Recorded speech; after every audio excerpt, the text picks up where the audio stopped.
See at the line. Oh, backup cars come piling in as well. Go. Come in the lane. Hello. Come back on him. That was incredible. Nobody better. Nobody. Hell yeah, guys.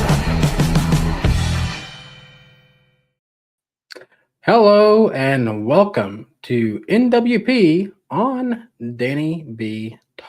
On a Thursday? I need to reload YouTube because it randomly went out on me, so we're going to get that restarted. I am joined tonight by our usual panel. We have Eric Estep, the man, the myth, the legend, the double E dud himself. It's been a few years, And but yes.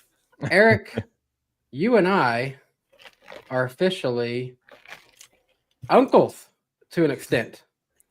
We have had a huge milestone on this show this week. Jarrett, what happened this week? David landed 100,000 subscribers, baby. Yes, No. he did. Yeah, we'll have him on later tonight. No, Yes, well, I should say my wife and I had our kid, and she is amazing. And I literally cannot. It is such a cliche to say that you can't use words to describe it, but you can't. She's been here barely over 24 hours, and I have no idea how I lived without her.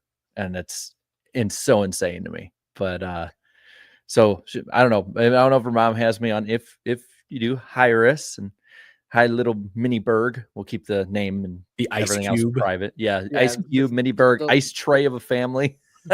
You ever go to Sonic and you get the little Sonic ice pellets? Yeah, that's right now got baby ice pellet, right? That's Ice that's what I like that. We got a little icy. But if you're you guys watching, hi. And But, she is. We have Riss in the chat. Hey, Congratulations to both of you. hi, Mama. We'll call you that. No, that's Mama very exciting. and Papa on the show here with us. Claudia says nugget ice. I'll say this. Malik in the chat says, you don't even look tired, Jarrett. I am so glad that I prepared the lighting perfectly because boy, I am. This And is I only didn't day do the one. pushing. I just had my hand crushed. And then to be honest, I think I got off easy. Oh my gosh. So, with that being said, feel free to do super chats for tonight's show. We'll read those at the top of the hour and at the end of the show. But by all means, give plenty of super chats to our friend Jarrett next time you see him live after a race. He's going to need some diaper money. So go ahead and send him some money on over there if you feel so obliged. Since it's Thursday, tomorrow night, because we got a triple header weekend and the greatest day in motorsports.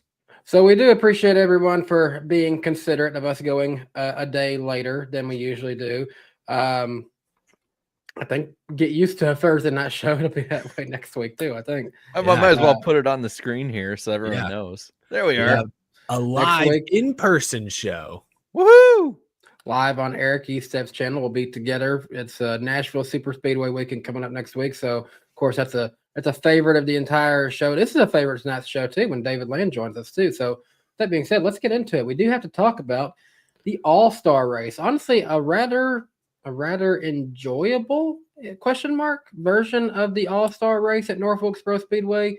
Rather enjoyable question mark short track race for next gen car, if I will say so myself. It's not the greatest race in the world, but solid for what we've seen as of late with the next gen car on a short track. I feel. What do you guys think? Let's take it first of all.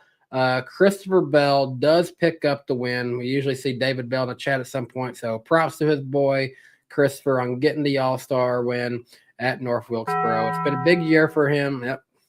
Been a big year for him. He had those 3 wins in a row. Kind of, just didn't win there for a little while. He gets it done this weekend, and Logano not pleased whatsoever about it. You put those question marks at the end of your sentence earlier, Danny, because the bar for the All-Star race, hold on. The bar was, you're going to see a little leg reveal. The bar was down here. My eyes. Yeah, a little pale thighs. I have no room to talk. Got to tan my buns before the summer. But yes, my lighting doesn't do it justice of how tan I am. I've been fishing all weekend. Did good, by the way. The All-Star race has been a skip for the casual fan the past few years. But fortunately, Sunday night was not one of those nights. It was an enjoyable race. Very difficult to pass the leader, especially the outside lane, almost too dominant, I would argue. But I mean, props to SMI and North Wilkesboro Speedway for repaving that historic short track, yet somehow making it racier than it was before, at least for the Cup Series. And I would argue even for the Truck Series, we saw an exciting, controversial finish there as well. So really hard to pass, but that forced drivers to kind of push the issue in an all-star race with $1 million on the line, which is why you alluded to it, Danny. Joey was not happy with how Bell raced him at first, and then he kind of changed his tune later in the week after rewatching some of the replays. But exciting race, happy for North Wilkesboro and that crowd to see a good race finally. And hopefully this means North Wilkesboro is here to stay long term, whether that's all-star, points race, you name it. It's proven that it's a legit short track. I don't know if you guys noticed it. I think it might have been, it was Jamie Little who kind of pushed it. She kind of pushed it onto Christopher Bell. Like it's like maybe see a points race next year. Sledgehammered it. It seems like we've been slowly inching our way forward and forward. Maybe next year is the year where we try something different for the All-Star. Maybe we do find a way to just go ahead and make a points-paying race at North Wilkesboro happen next year. Well, I'll say, I thought it was much more enjoyable than previous years.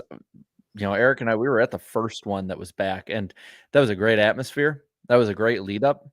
We even had our Tim Duggar concert. It was great. Everything was great. But the racing itself, that left a lot to be desired. And I distinctly remember it being a race to get across the bridge to the parking after the race. There was no one. That really was the real race. That was lawless out there. I remember that.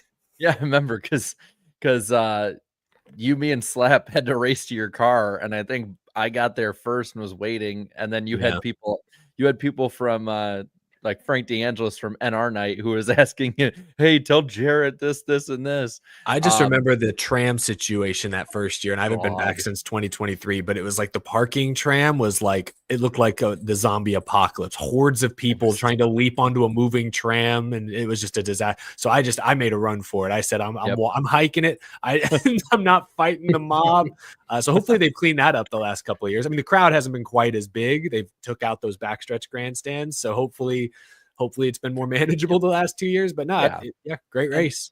And then 2024 last year, I think we saw like actual progress. We're like, whoa, it's a repave, and it was raced better. I enjoyed it a lot more, and it was because they had the ability to have distinct tire strategies in it. You had people on different tires, 2 tire stops, 4 tires, old tires, stuff like that. And you saw that shuffling through the field, which I think, I think that is a move in the right direction. I know a lot of people have, and I'll bring it up now, have kind of said maybe that's the pushback, is that a points race, there wouldn't be maybe as many people, at least at the early part of the race, that would be wanting to try those different strategies and put themselves in that.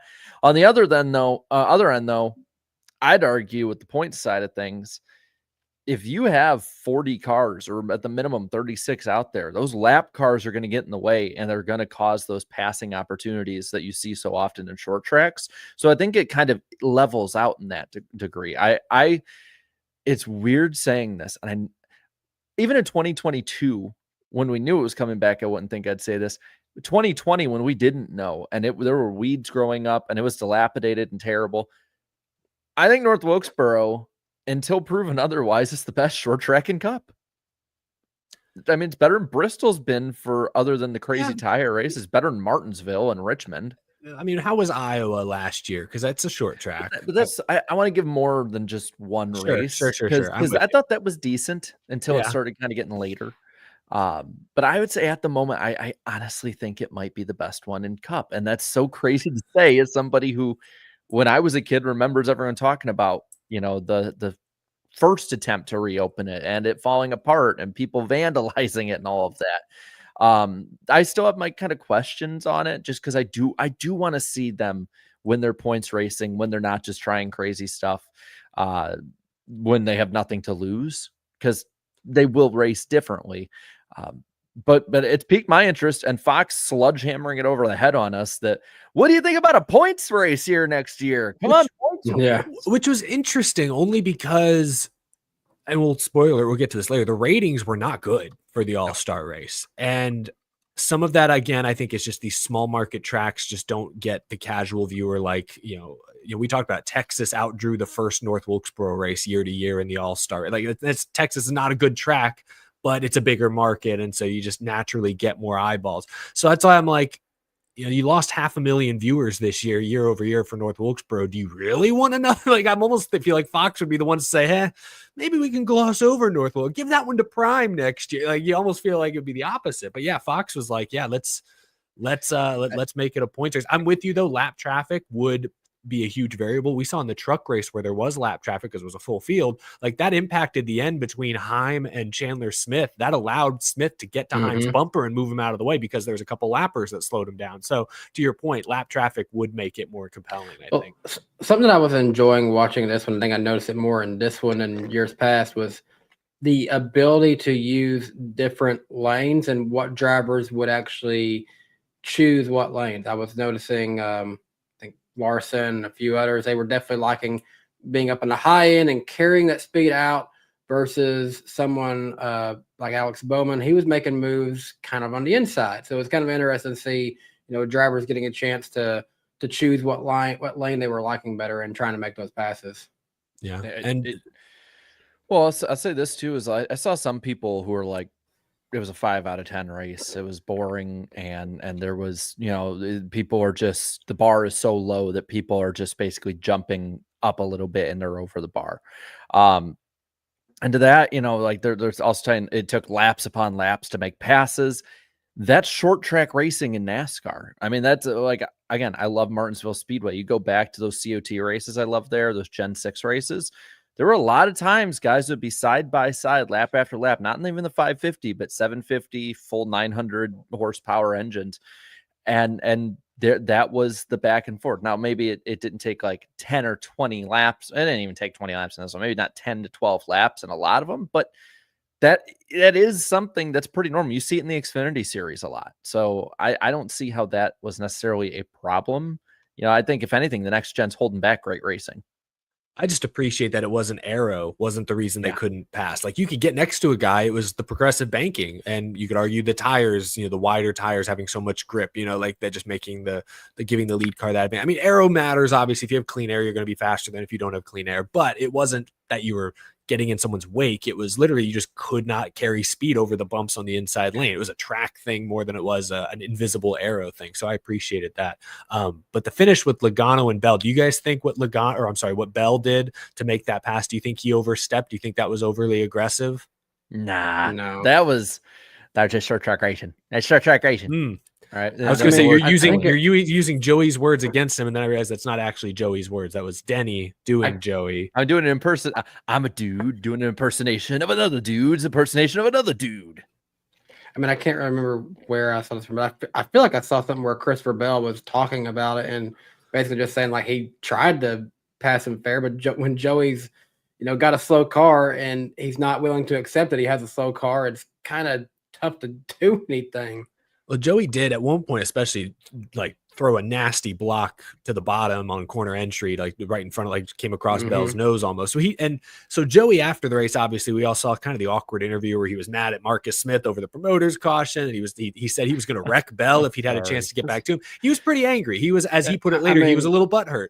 But Marcus Smith is probably the only one he should be mad at. I'm sorry. Joey Logano being upset at a reset arbitrarily put somewhere after saying after 3 championships how much he loves the playoffs. Like, yeah, bro, fair enough. It's the All-Star race. All right, you're fine. If it was $3 million, I'd get it. But like, come on, man. What I was going to say was, yes, he did all say that all heat of the moment, and it wasn't, I don't think, a great look, but he walked some of those comments back later in the week and admitted, to y'all's point, that that he also was driving very aggressive and was forcing the issue. So he didn't blame Bell for the move after taking a night to sleep on it, rewatching the replay.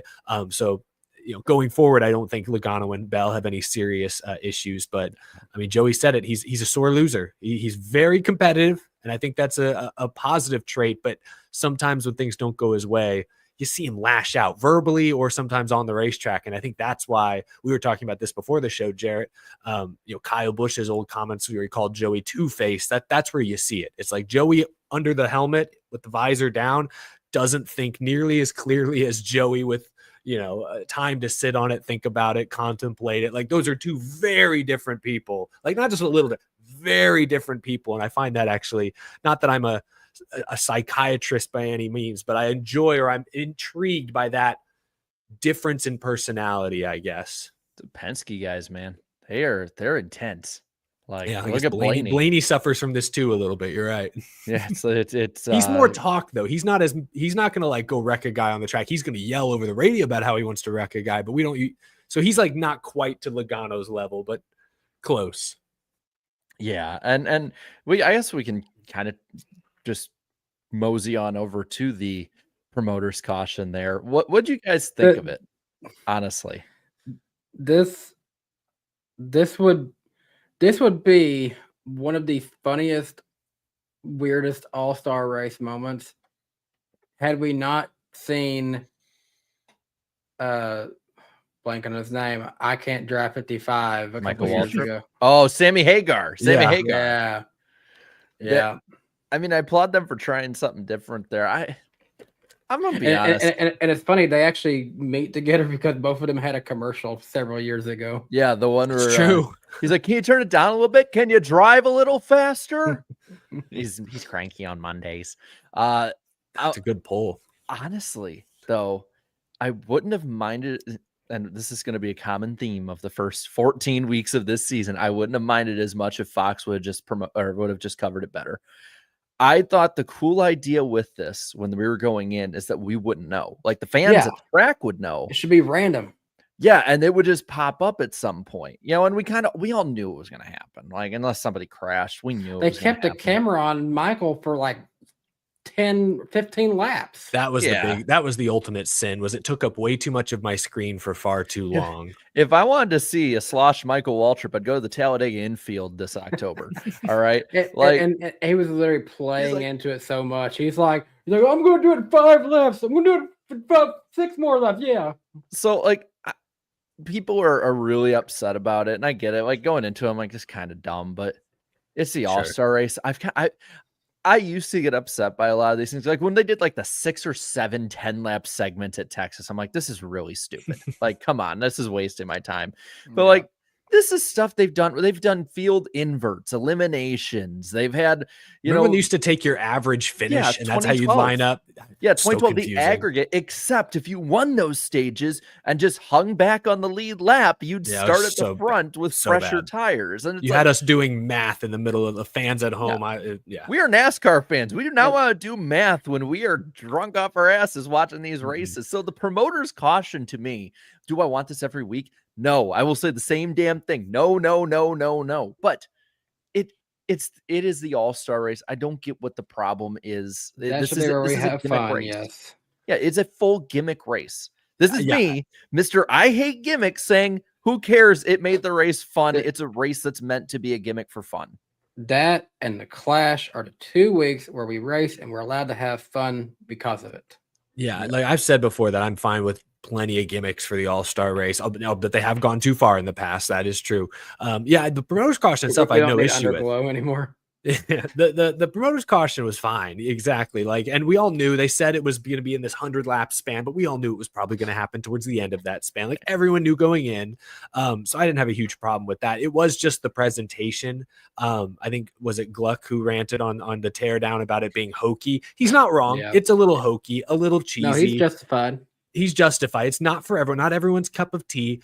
I am okay with some fun, some laid back, some silliness, especially for a non-points race like this. If, and you said this earlier, Danny, if it hadn't taken up half the screen for 15 laps, if they cut to him 3 laps before it did, and the whole bit was 60 to 90 seconds long, perfect. Even him dropping the flag, that's fun. I can laugh at it. I did love the over-the-top spectacle of the pyro and the fireworks. Yeah, that was I think fun. we had more. I think we had more fireworks for that than the race being over.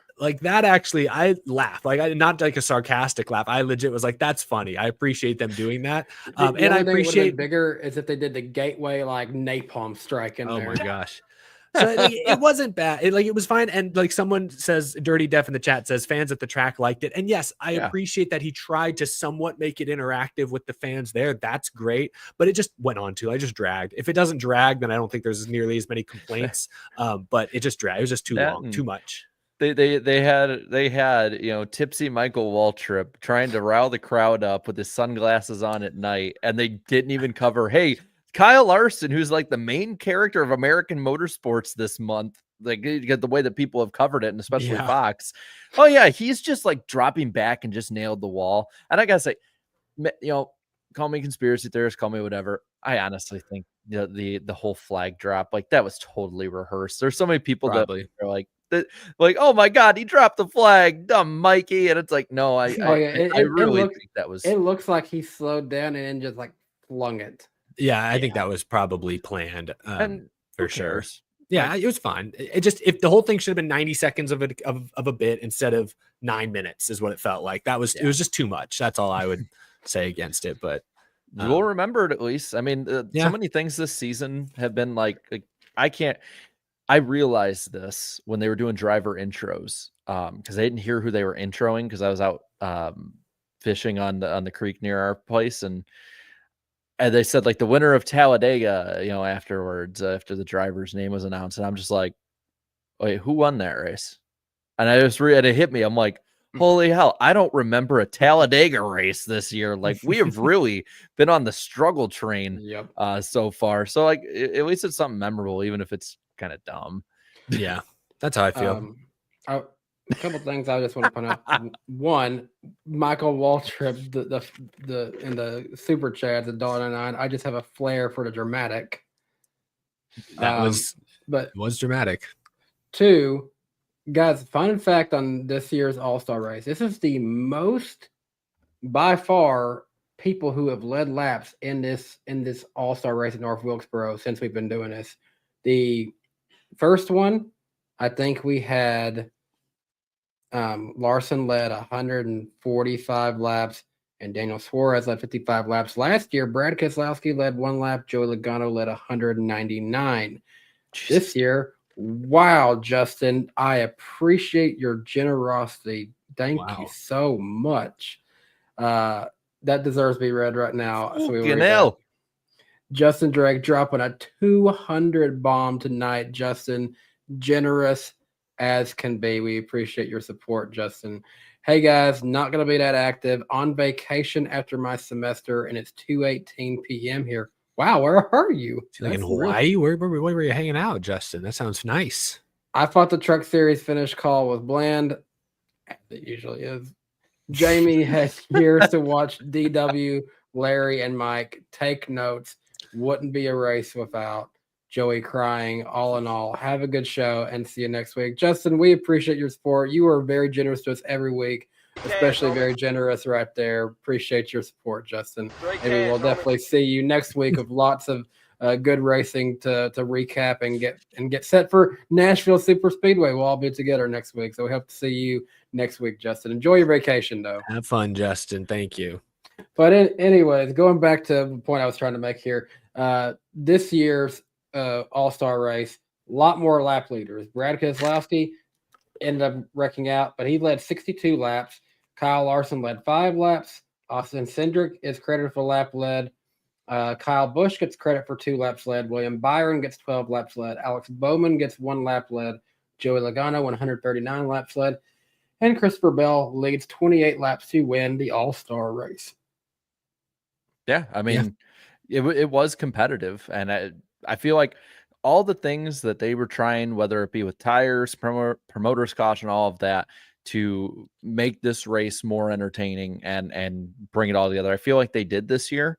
I feel like to me, this race is like a 7 out of 10, right? The first part of it was kind of forgettable, kind of meh, but there was at least some passing. I mean, you did see through the field and you saw battling up front.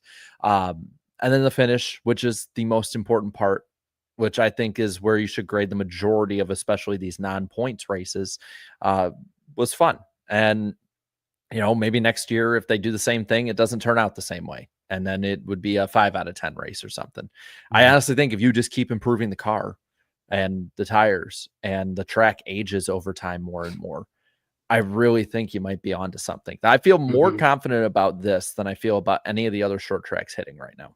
Like of the future for it and building on it. Like this felt like something to build on, even if it wasn't perfect. Whereas like Martinsville and Bristol, you're just like out to lunch right now on those tracks. Not sure what to do, it seems, at this point. No, I agree. I thought this was a good race, encouraging stuff. A few other shout outs. I know people can see the results scrolling by on the bottom of the screen, but Ross Chastain charging through the field there to get third. Alex Bowman with a top 5 as well. And I wanted to shout out Noah Gragson, who had power steering issues in the Open, won the fan vote for the third straight year, apparently. Yeah. And was actually able to be pretty competitive in the main and finished, I think, 12th or 13th. It'll scroll by eventually. But I at least want to give him some credit for not wasting the fan vote this year, in my opinion. He actually raced pretty well. 13th for Noah Gragson. There you go. And Carson Hocevar, he got in he won the Open, right? He won the Open? Yes, he won, and Nemechek. He won the Open. He finished 11th. So props to Carson Hocevar here. Yeah, good point. Yeah, good job by both those guys racing through the field. So Fox is done now. Like we're officially done with the Cup side of Fox until February. Still got to deal with trucks. Yeah. But if the fan council stuff, which is actually kind of interesting now, is anything to say about it? Heads may roll. Oh yeah. So yeah, this was tweeted out. I don't know if we got who originally posted this, but this was apparently a survey sent out to the fan council. Yeah, I believe. Can people read that at home? Can you? I don't know too much. Or Danny? I can at least maybe kind of run through and read them. I have it on my end. So because this is only a picture someone took at their computer screen, so it's. Right here on all the way to the left options, there is Clint Boyer, Kevin Harvick, Mike Joy, Jamie Little, Larry Mack, Jamie McMurray, Chris Myers, Josh Sims, Regan Smith, Michael Waltrip. And on the top axis there, it is where do you think they are overall in their broadcasting career? On their way up, nearing their peak. Middle is peak of career, just past their peak, on their way out, or the other end is don't know, unsure. So we're going to fill this out. Let's do it. If you want, I'll read out. I think right now is just as good a time as any. I think we talked about maybe doing this in the fun segment, but now seems like a good time too. Let's see. I'll read out the name, and again, on their way up, nearing their peak, just past peak, or on their way out, because I think we are all pretty on board with what we think of each of these. So Clint Boyer, what do we think of Clint for his career right now? I think he's at the peak right now. I would say the same, and I don't think it's great. I feel like the number of times he seems distracted in the booth and like not paying attention. And I felt like when Harvick interviewed Mike Joy on his podcast a few weeks ago, they smile for the camera. It sounded like there was some frustration with Boyer's lack of preparation. I'm just going to read between them. Mike Joy is a prep animal. He cares about this stuff, and I think he doesn't always feel that that's reciprocated by Boyer. I think he's at his peak, and that tells you all you need to know. If 3 years in, this is already as good as we're going to get. I'll say just past peak. I honestly think he was better a couple of years ago when they had him more reined in. And the thing is, if you hear some of the clips people have of their audio, like under commercial that people get just on the raw feed. Oh yeah, he's great. Yeah. Like if they stopped trying to make him off-brand Darrell Waltrip, I feel like he would be much more loved. Just let him be himself. That's what the other ones do so well. Kevin Harvick. I'm going to say past peak.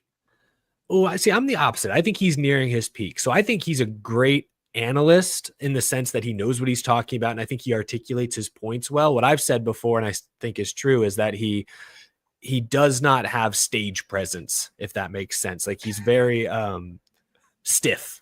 And that I think he can learn over time. Look who we have here. Speaking of stage presence. Wow. What's up, Mr. 100K? I know. It's crazy. I hit it in May. Let me see if I can scoot over because I'll just stand like this. Okay. Hi, everybody. How are we doing? Yeah.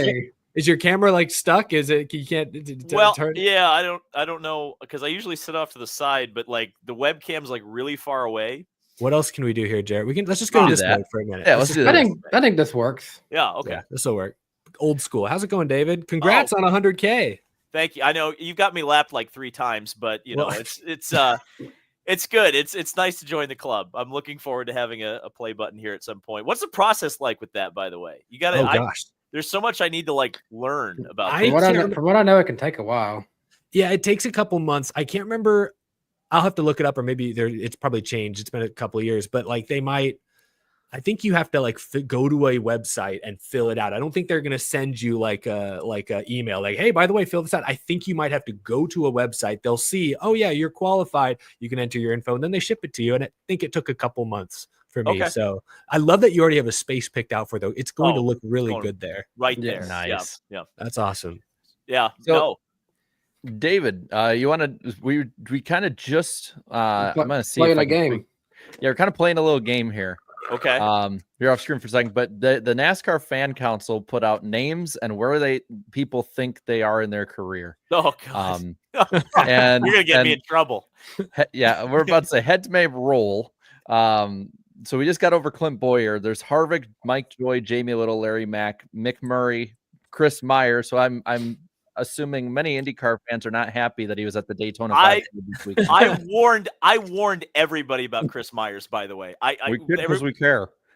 I knew that was going to happen. Like there was no way he wasn't going to call it the Daytona 500, and he does it immediately. And shout out Colton Herta, did not let that, didn't give him a second of doing that. So there's a reason that during NFL season, he's the one who's covering those, Browns Titans games. No offense, he gets on a lot of Texans Titans games. I've seen him before. Well, I remember back in the day when both teams were really bad, and it's like 2013, and they're both 5 wins or less, and he's the one commentating the Vikings Bears game or a Lions Vikings game when they were bad. And I'm like, oh, we got Chris Myers. We really do suck this year.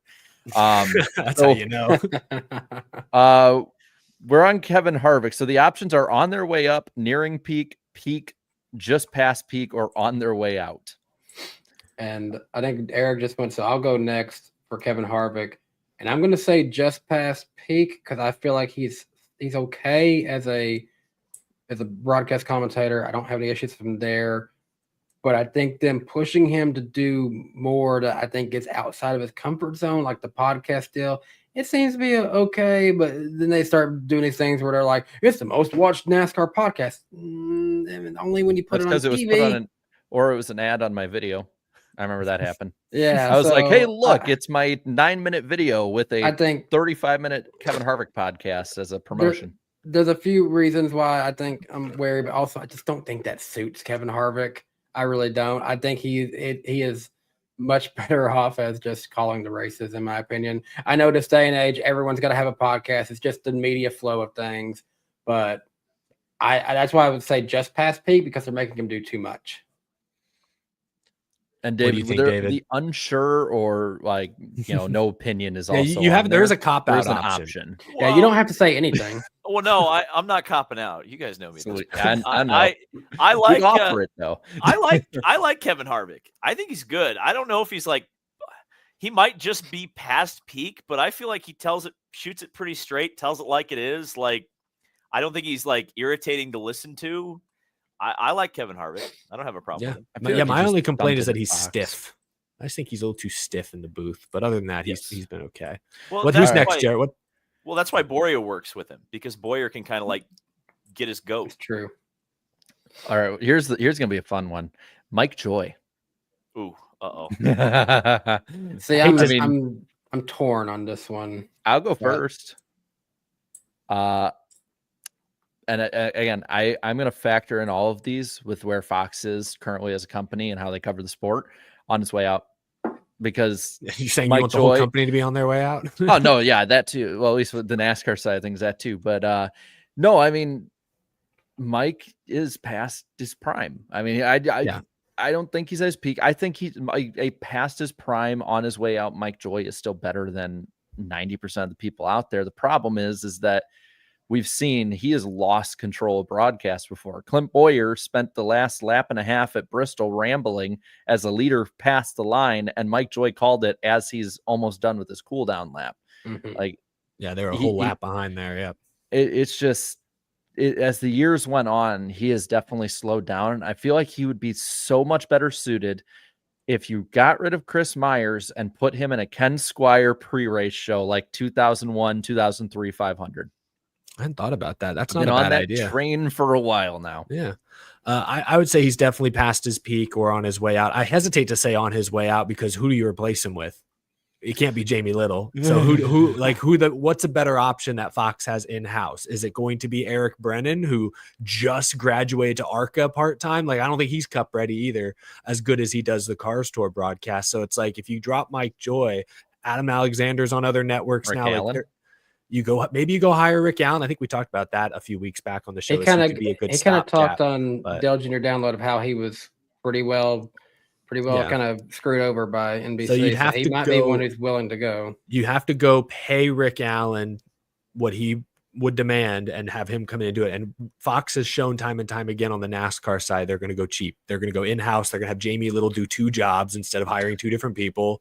And I don't know. I don't know that that's realistic, but I hope, Rick Allen, I would take a Rick Allen right now over Mike Joy. And it's sad to say that.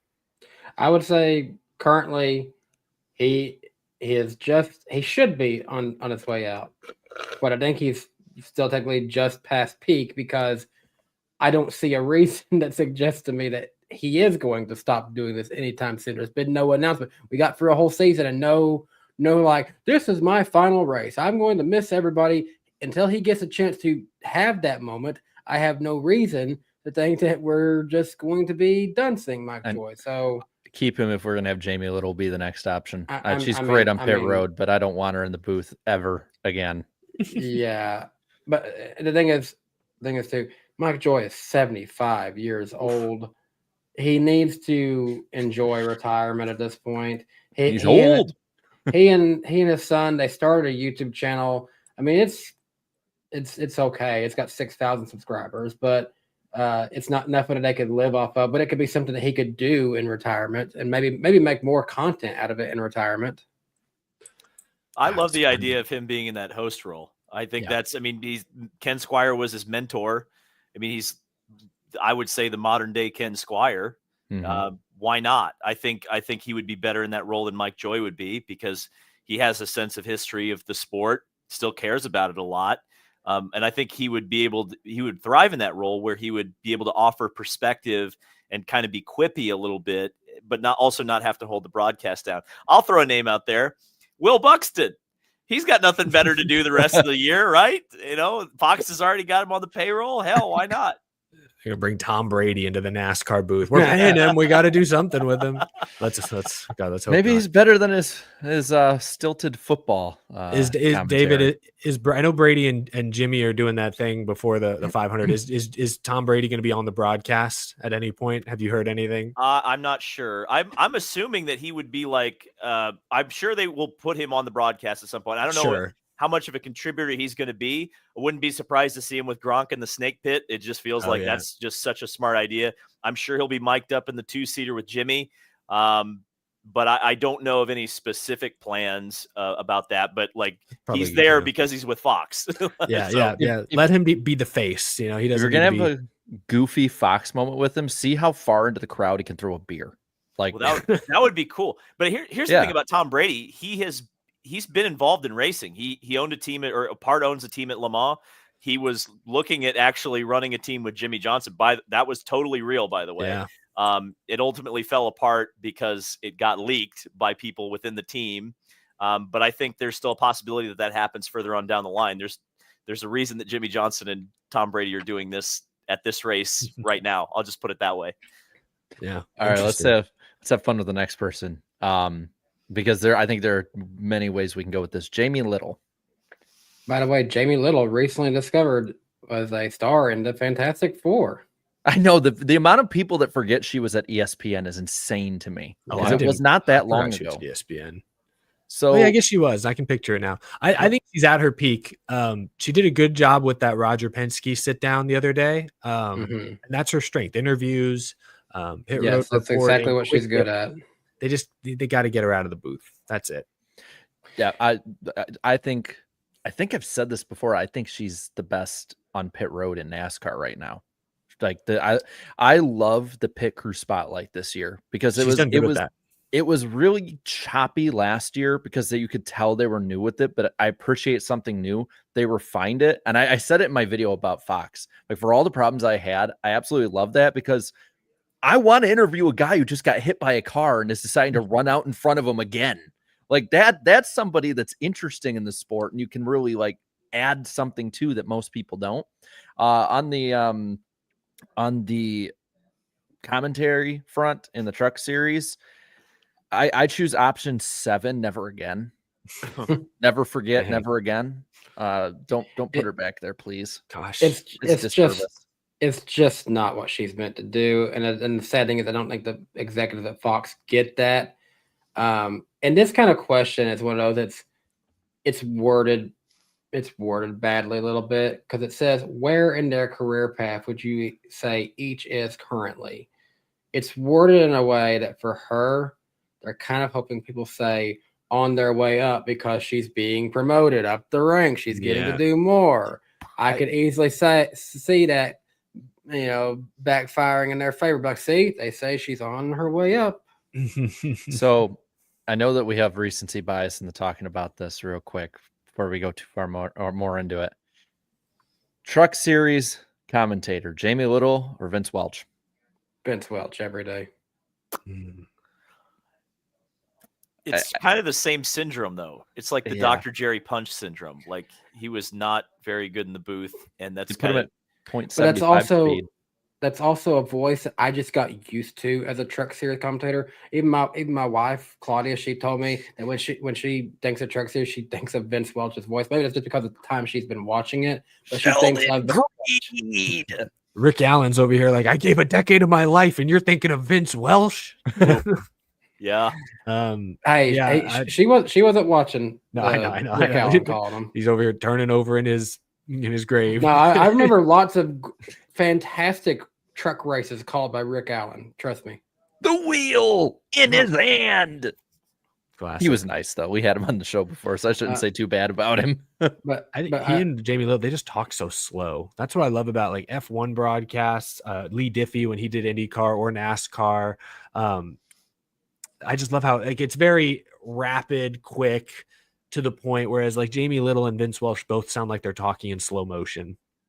It's a lot of, here he comes through the turn. And that's not how you call a race. That's like you're calling a home run that's like floating in the air for 5 seconds. And there it goes. It's gone. Like, that's not racing. Hello. That's not how you do it. Well, hey now. Sorry, I saw that this week. That's good. Sorry, David. I think Jamie's great in the pits. I think she's going to do a fan-freaking-tastic job at the Indy 500 this weekend. No complaints about Jamie in the pits. I wish we had her in IndyCar every week. The play-by-play, it's real bad.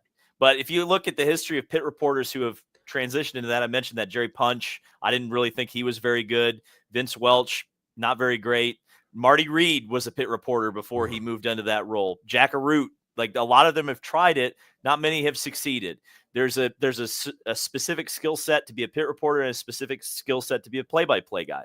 And it's not the same. Some people can do both. It's like doing the double. You can drive a stock car, you can drive an Indy car, you might not be able to drive both of them. And this is to give that example, it's like a stock car driver jumping into an Indy car and not really having the skill set to do that. That's just how it is. And like Dirty Def brings up, credit to him. Part of the reason Mike Joy is so amazing, because he was in the pits for so long. And then I believe his first full-time, once he was a full-time lead commentator, was 98, right? The 98 500. Yeah. That was his kickoff. And so he did do radio. He was the play-by-play on radio. I know he did the first Brickyard 400 for the IMS radio network. So he had some experience. It wasn't like he hadn't done anything. But Ken Squire was the number one pick. And until Ken stepped aside, Mike was always the guy who was doing Busch Series races or IMSA or radio calls. So he had experience before he got on TV. Maybe it's just me forgetting because it's been so long. Didn't Mike Joy at one point call the American broadcast for F1 races? Yeah, he did. For Speed? But that was in the 2000s. Yeah. Okay. Mike Joy. Well, it wasn't Speed. So when Fox bought Speed, they had the broadcast rights for 2 different networks. So there was a Fox Sports Net broadcast, I which forgot about FSN. so that was what Mike Joy was on, and then the Speed Vision coverage I would believe was led by Derek Daly and Sam Posey. So there were 2, and I think Derek Bell was the color commentator with Mike Joy. But yeah, there was 2 different Fox produced broadcasts of Formula One with completely different commentary teams. Figure that one out. That's a Love Fox move. The writing was on the wall early. The thing of Jamie Little, I think that they have just asked her to do too much than what she should be. And I'm going to compare her to someone else at Fox who, no offense to him because love him to death, everyone loves him, Bob Pockrass. When he first joined Fox after, after he departed from ESPN, he came over to Fox. Fox actually was trying to have him do live stuff on TV for a little bit. I don't know if you guys remember much of this. That's right. That's a pull. And it wasn't that good. Sorry, Bob. It wasn't. I don't think they let him do it long enough to see if he could be good at it. I think they threw him into the deep end. He wasn't that's not his background. It was obvious though that wasn't what he's best at. He's best at the written word, but he's also, because he's good at written word, he's good in edited segments, and they have utilized him for a few doses here and there. I'm okay with doing that. Find a comfort zone for the talent, and we're golden. Like, I think they've got Bob's perfect like what Bob is. Everyone loves Bob. Love to see his interviews after the races. Love to see him at the track asking all the good questions. He has good rapport with all the drivers, teams, crew, everyone. Way better than any of us have right now. And everyone knows Bob. Everyone respects Bob. But that don't force him to try to go live on TV if he's better at other things. It was amazing. When I was at the Tweet Up with my dad at Kansas last year, there were people, there were girls with Bob Pockrass shirts on coming up for pictures and autographs. I was just like, this is Bob. I love this sport. I love this sport, man. This is awesome. Let's see. So we've all covered where we think Jamie Little is. Awesome in the pits, disservice in the booth. I think she's set up to fail by him. Unless Carson Hocevar is up there. That broadcast was just like a gem in the middle. Wild that he was just like kind of taking it over. Like you're so here's the question I was going to have about the Mike Joy replacement. Yeah. Would they do drivers only for Cup? Like just have like Boyer, Harvick, and I don't know, like Tony Murray Stewart or somebody. Yeah. What options do you got? I mean, McMurray's not bad. I do like. Yeah, but I feel like you do need that TV guy because they do so much more than just call the race. They in many ways sort of they do the research, they do the prep, they kind of. That's your middle ground from the expert to the new fan coming in and the fans at home. Like you can't like that. It was a good idea. I said Fox would do it. It's good to float it out there because when they do the drivers only, and they often have the TV people over their shoulder shadowing them, but like that they do often catch lightning in a bottle. Like there's some good stuff in there. If they could find the right person from another sport even try, I'm not opposed to that either. Like I've seen it. I've Can you seen imagine it work. Gus Johnson? That would be awesome. Down the backstretch, it's Cindric. Here's the thing. I've seen it work. Like WWE, for example, they brought in Joe Tessitore to be commentary on I think SmackDown or Raw, whatever he's on now. I think SmackDown, but he also, Joe Tess, does some college football games, and I'll hear him call a college football game. It's not too bad. Call wrestling, not bad. If you can get a very experienced, like professional commentator like that to hop in, it's not something I don't think can't be done. As long as you have that good presence and knowledge in that role, and then you're supported by 2 driver figures, it's possible. But right now, I feel like there's a very limited talent pool in just the NASCAR realm. I mean, Lee Diffie, obviously he knows racing and has called NASCAR, but he jumps into, NASCAR virtually cold last year and delivers one of the greatest calls of the year with the end of the Daytona race with Harrison Burton. Like just boom. So some people just have it, they figure it out. They do the research and they're just great in the moment. Next one up, Larry McReynolds. I'm gonna say on his just way past out. peak. I don't think he's that bad. It's just he's not. His segments are so small, and when he gets on screen, they put on a compilation of the big one. Yeah, he's they do that. He's used so limited at this point. Like he definitely was at the peak of his career when it was him and DW and Mike. You know, that was definitely peak. And the thing is, when I was a kid, I thought he was old. He was only in his 40s. Now he's definitely old. Hear me out on this. Maybe for like the All-Star race, since it's a non-points race, not that important. If you did have Mike Joy lead that pre-race show or the booth or like the studio one or whatever, what if you just did a redux of old Fox and you had him, Larry Mack, and Darrell Waltrip do your like Hollywood Hotel basically as sort of a send-off for the year? You get sort of the warm member berries without having the reason that we all by the end of DW's tenure and these other guys are like, okay, they're on their way out. But you still you'd have at least that connection. Plus, if it's at Wilkesboro, it's an old track. You can add on all that other stuff later. I mean, I liked him holding the pit sign during the pit crew competition on Friday night. Like I like Larry Mack in the field, but he's past his peak. I think Fox knows it, which is why his role is smaller. Yeah. I think it's fine. Yeah, definitely on the back end, but like he's been one of the best voices NASCAR's had, I think, in the commentary booth. So I mean, if he wants to stick around forever, let him. He's great. I love Larry Mack. How about Jamie Mack? Oh yeah, he's great. Jamie McMurray's on the way up. Yeah, he's on his way up. Stomps. I wouldn't even say nearing peak. I don't think we began to see peak for him. No. I mean, I would say nearing peak would be him getting a chance to call a cup race. Well, yeah, I mean, he just in his first year with the Xfinity series, and they've shined. Him and Parker Kligerman, they gel so well together. Those broadcasts have been great. I love it. Great. Yeah, the future. We don't have to have Fox Productions with it. David, how's that going so far? How is it to not have goofiness all the time in your Fox broadcast?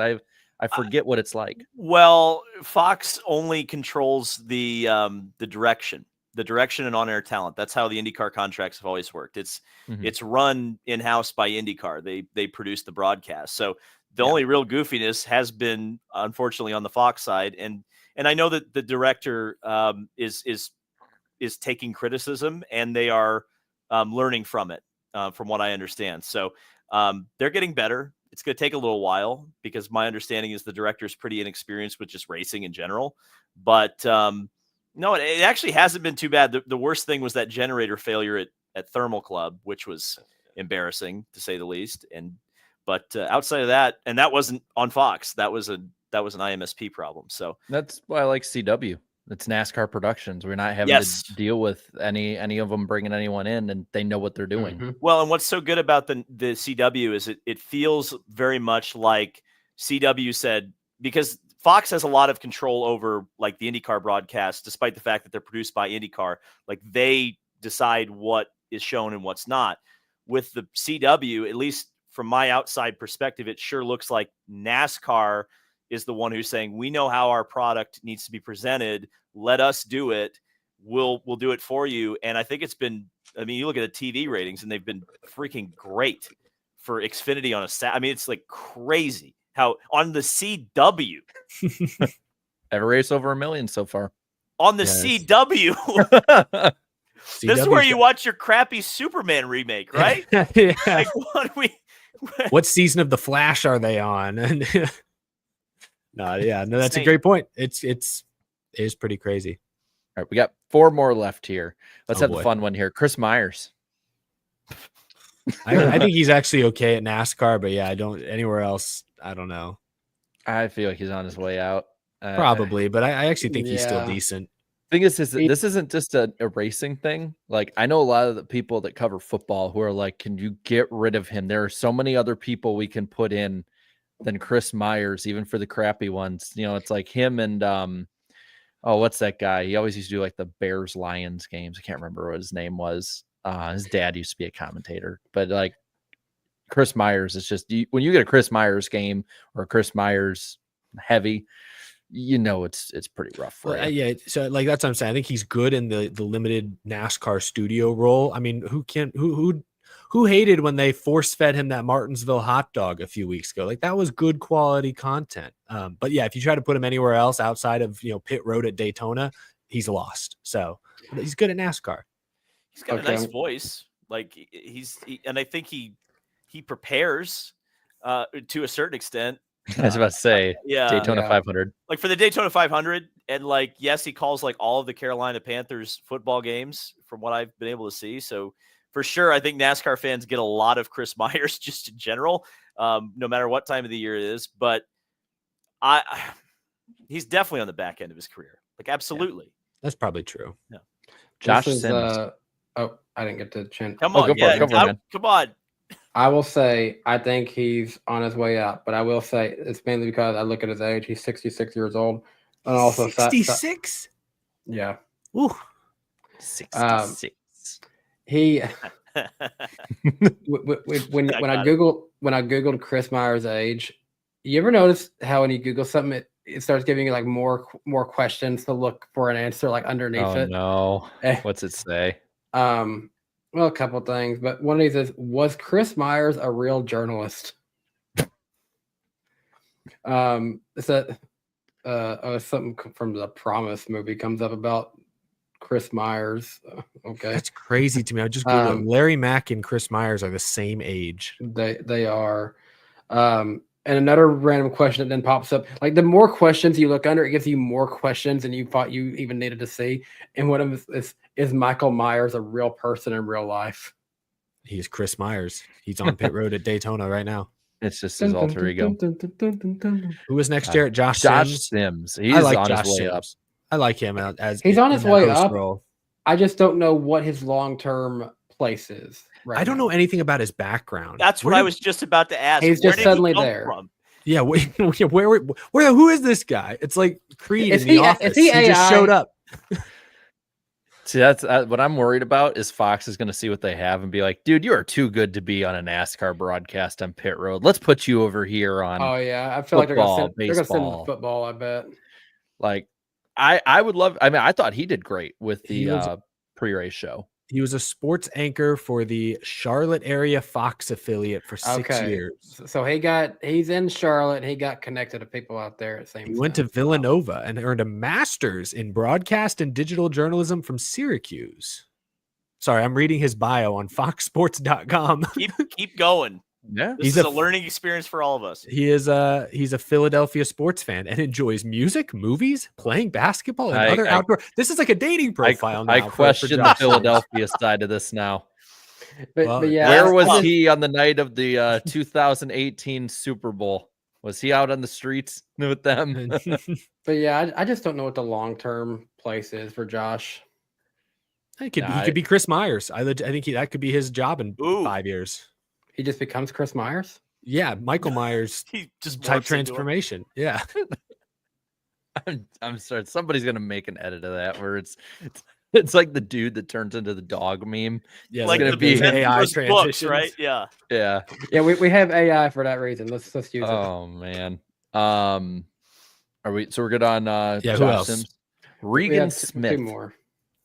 Ooh. I'm gonna say peak of career. That's fine. Yeah, he's just kind of indifferent. He's in the middle. Like a pit reporter is check the all I he don't needs know to do box. after a solid racing career. This is just good to keep him going. The last one here, Mikey. On his way out. Please. I feel like Wilkesboro was his like grand send off. one more moment. I mean, he had a NASCAR team. It didn't work out. He's been in the Fox umbrella forever. He was doing truck races on speed back way forever ago. You know, he's did that for a long time. He's got a beer company now. He still can run and operate. He's got plenty more to do. Are we shocked by that, by the way? Like, I am not shocked at all by that. You know, Mikey's NASCAR team cheated more than Penske does in IndyCar. God, I always say it every time we bring him up, cheating. I was there the week after Spingate at Chicagoland. Oh God, right across from the driver's lot, and Mikey never left once. He just paced on top of his motorhome And at one point, the broadcast pointed a camera at him, and you just see him quickly go down, and he's just pacing up and down the street. And so I had these binoculars. I'm like, what's he doing down there? And he sees me watching him from across the driver's lot and just beeline to in between and two haulers. And I don't think they were even his. He just was hiding. He was like peak embarrassment in the professional setting. Do you think that was the worst breakup of his life? Was him and Napa? Do you think he like felt that like a breakup? He's that Wolverine meme with the like portrait in bed looking at Napa. I mean, the question is, it just depends. You might need to ask Buffy or maybe DJ.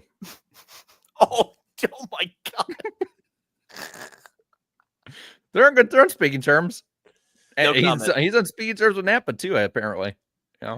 Well, you know, some guys are really good about that. I don't know. Good for Mikey. Good for Mikey. Chat says, what about Phil Parsons? He hasn't been with Fox this year, right? Did he quietly retire, or they let him go? Yeah, man, it's been a while since I don't think he's been on a truck the call. Lions into a racing talk in February. Anyway, yeah. Well, on that note, that was a fun, riveting. Man, we spent 30 minutes just. Hey, welcome to the show, David. We're going to be the Sometimes we subject of gotta a get- Kenny Wallace video this week. Sometimes we Yeah. got to get to the fun segment early. So Yeah. Yeah, I mean, Danny, we do have a little more. Let's keep it on the TV front. You can run through some numbers real quick. yeah, let's knock this out really fast. We're not going to spend a whole lot of time about this. TV ratings. The All-Star race earned a 1.965 million viewers. It is down 23.6% from 2024's running of the All-Star race. It is the lowest watched All-Star race ever. Oh, Oof. Yeesh. Points race time, right? Yeah, Yep. that's still so weird. I don't know if that would boost the ratings, making it a points race. I And don't it know. would put a little more interest because there's points on the line at least. So Maybe. I don't know. You know what isn't negative this week is the poll. the poll, 12,000 people voted on this one. And of this, 41% of you said it was a great race. 40% said it was good. So this gives this race an 81% net positivity this week. 14% of people said it was average, and 5% said it was negative. It's crazy thinking about this. You know, there's the preseason positivity every season going in. This one, if you take the negativity involved and the positivity, was a more positively viewed race than the Daytona 500. Because same positivity, less people viewed it negatively. And it's the first time we were over 60% on this poll, or 61, I should say, since Homestead in March. It's been a struggle bus. Isaac had the first comment. I'm surprised here, man. Says Michael Waltrip dropping the caution flag. This is fun. We're having fun. All right, hold on. Were you having fun, David, when you saw that? When you saw Waltrip drop the caution? didn't someone also hit the choose cone? Like, I feel like there was a lot of goofy stuff that was in the open. Okay. Yeah, Priest. So and then he brought a cone out. So here's how my weekend went. I woke up, I went to the track for 13 hours, and then I said, "Oh, Yuki Tsunoda flipped. Michael Waltrip dropped the caution flag, and someone hit the choose cone. Okay, time for bed now."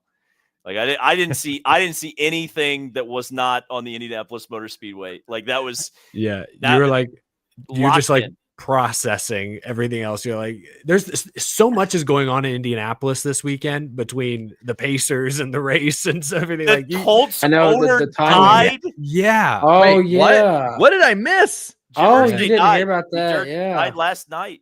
Yeah. It's been a wild week in Indianapolis. Caitlin Clark's Yeah, balling out. They're still yeah. losing. It's great. I've always heard that where there is one death, there is always a new birth. So Jim Irsay was Jared's child. Jared's like, don't put that on. By the way, What? congratulations. I should say that publicly on the Thank air. Like you. that's awesome. I didn't know if I that was don't want public. the I didn't leader want of to the just come glue in. factory compared to my kid. Yeah, you can't do that. Yeah. Yeah. I mean, Jim Irsay got a Super Bowl. Yes, we are.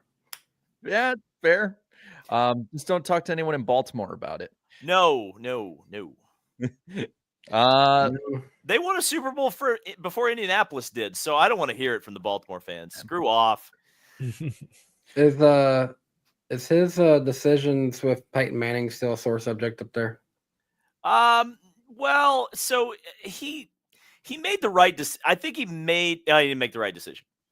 He made the decision that made sense at the time because Peyton, like as much as it was a mistake to cut Peyton Manning, at the time he was injured. You didn't know if he was going to have his throwing arm again. And at the time he didn't have his throwing arm. So, and even Peyton Manning on the team that Andrew Luck had for the first couple of years would not have been the same Peyton Manning. Peyton Manning going to the Denver Broncos when the Denver Broncos were the Denver Broncos, that was completely different. So, what is that? That was a score. I think that was the Super Bowl against Carolina, if I'm not mistaken. Nah, that was a halftime score. Oh, the Minnesota. Yeah. Oh. Listen, the Colts now, like they're just gonna do it. Like I'm not. You want to make me upset is talk about the 05 Colts losing to the Pittsburgh Steelers in the wild card round. That was tough. Looking at some of the comments in Gutter. At least your Colts never lost to Will Levis like someone on this show did. Oh yeah, we didn't lose Levis. That was a regular season game. We were resting our starters so we could go whoop ass in the wild card round. Yeah, that's not much of a flex. Hang the banner. They took all the banners down. Like I'm so disappointed. Like they don't even hang the banners anymore. Take the banner off. They shouldn't have wussed out of that, in my opinion. They should you got to look. If people are making fun of you for something, who cares? Hang another banner. They should hang a banner every year. I don't care. Hang a banner for hanging the banner. We haven't hung a banner in 10 years. Let's hang a banner about that. Colts been shit or bad. Let's go to the banner of the comments. How about that? And the three gutter that ones. Works. Silas said, my favorite part was when Fox showed Allgaier on the leaderboard during commercial break. Yeah, they put Allgaier in the 5 on the leaderboard instead of Larson. Someone forgot to hit refresh. Control R. That was last year, wasn't it? This has been an all year thing. Like I remember at one point they had all the Xfinity drivers' names for the Cup drivers under commercial, like Talladega or something. Oh no. Yeah. It's bad. You don't cover that series anymore, Fox. Southwestern PA siren says we are free from Fox. There's gonna be Fox centered. The the chain shackle breaking image. We're free. Dobby is free. Bailey Reichert says Peak Fox is being more excited about Michael Waltrip than Kyle Larson's car breaking in the wall. What a way to go out. Mm-hmm. Yep. Blue Jimmy 48 fan says it feels like an eternity since we actually had a genuinely good short track race. Great stuff all around. Finally, a non-Fox comment. Oh, no, we get back on the bus here. Sick Freak says been retired for years, but Michael Waltrip still is bringing out cautions. Mason said great because Logano lost and Fox is gone. And and Jack Z says North Wilkesboro needs a point race. Let's go to the gutter. How about that? Yeah, give me some gutter. Adam says anything to make sure those cheating Yoders win. 2007 won't call. Wants to comment back. Oh man, rocket in there. Pepsi Racing says Marcus is the reason I hate Christopher Bell. What the hell did Bell do? Wait, Marcus, who's always in the chat or in the comment section? I don't know. Talk about Marcus Smith. What are you talking about? I think they're talking about Marcus Villarreal, the biggest Christopher Bell fan that I still think might be AI. I still think this guy might be an AI because he's on every NASCAR video I see leaving comments that say, I think Christopher Bell is going to win every single race. Video I posted today, Marcus Villarreal, first comment, Bell is going to win. Yesterday, first comment, Bell is going to. I think he's like the most sophisticated AI in the comment section, but he is under every video I see talking about how great Christopher Bell is. Brent Larson, by the way, says Bell sucks. So go to war. Marcus. He and Marcus would not get along. By the way, Andrew Winslow super chat is going to be funny this week. That is the comments, the gutter, and the poll. We got one other race we can talk about real quick. We can knock this out in 5 minutes, I think. like Corey Heim almost wanted to knock Lane Riggs. He wasn't going to punch. He wasn't going to hit him. But yeah, Riggs versus Heim, similar in some ways to the he's Cup gonna give him a finish. stern talking to, young man. Yeah, look, someone said it, speaking of AI, it almost sounded like an AI response, the way Heim like had his little prepared. I don't know if you saw this, David, but like Lane Riggs kind of got up into Heim a little bit, kind of pushed him into the marbles on the last lap, and Heim spun out. And so he walked over to Riggs and said like 3 things, kind of like a little rehearsed, like you need to chill out, and then left. Do better. Yeah, basically like a Ryan Priest. Don't do that. Don't do that. Kind of like finger pointing. Anyway, I feel like point. That's great. Yeah, it's always good. It's always also funny when they walk away before the guy they confronted has a chance to even speak. Or is taking his helmet off. Yeah. Just get it all out. Yeah, he's taking his ear molds out and is like, wait, so what did you say?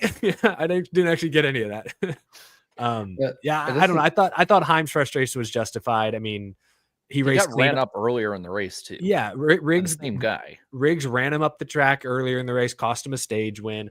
Chandler Smith tried to move him out of the way for the lead before the caution came out, and then on the restart, Riggs did the same thing he did in stage 1. And it's you get used up twice by the same guy, cost you a stage win, potentially cost you a race win. Yeah, the guy deserves a talking to. I didn't think it needed to be anything bigger than that. He said his point, made his message clear, and I think moving forward, Lane Riggs needs to watch out around Heim, because Heim's not going to give him an inch, nor should he. And the thing is, I think we're just starting to see a little bit of a wild side, a little frustration of Lane Riggs. Lane Riggs is a good driver right now in the Truck Series. He is in probably one of the fastest trucks consistently each week. His teammate, though, comes out of this week getting his second win.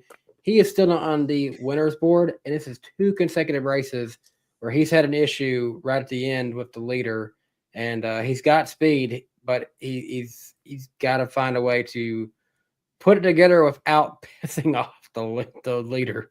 That's the other thing, is Heim watched Lane Riggs spin Hocevar out the week before, or try to spin Hocevar out the week before. So it's like, buddy, so like he knows that this is not your first time this season doing that. Yeah, like I like Lane Riggs a ton. I think he's super talented. He's obviously super fast, but he's just a little over aggressive and is overstepping. And I don't want to see a guy who's still this new and I think is this talented. I don't think he's a dirty driver. I just think he's really aggressive. I don't want to see him get that reputation so quick. I don't want them to dial him back in.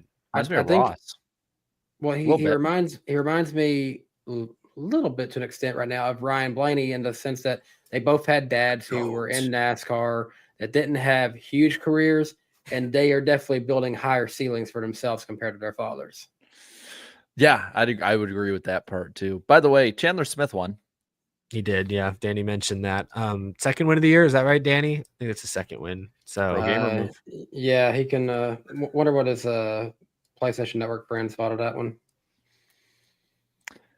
But yeah, I thought that was actually fun again. I'm gonna be honest. I know that it might have been pushing it here and there with the aggression, but outside of maybe one race, I think the Truck Series has probably been the cleanest and most consistent series in NASCAR, which is either saying something about them or not the greatest thing to be saying in general.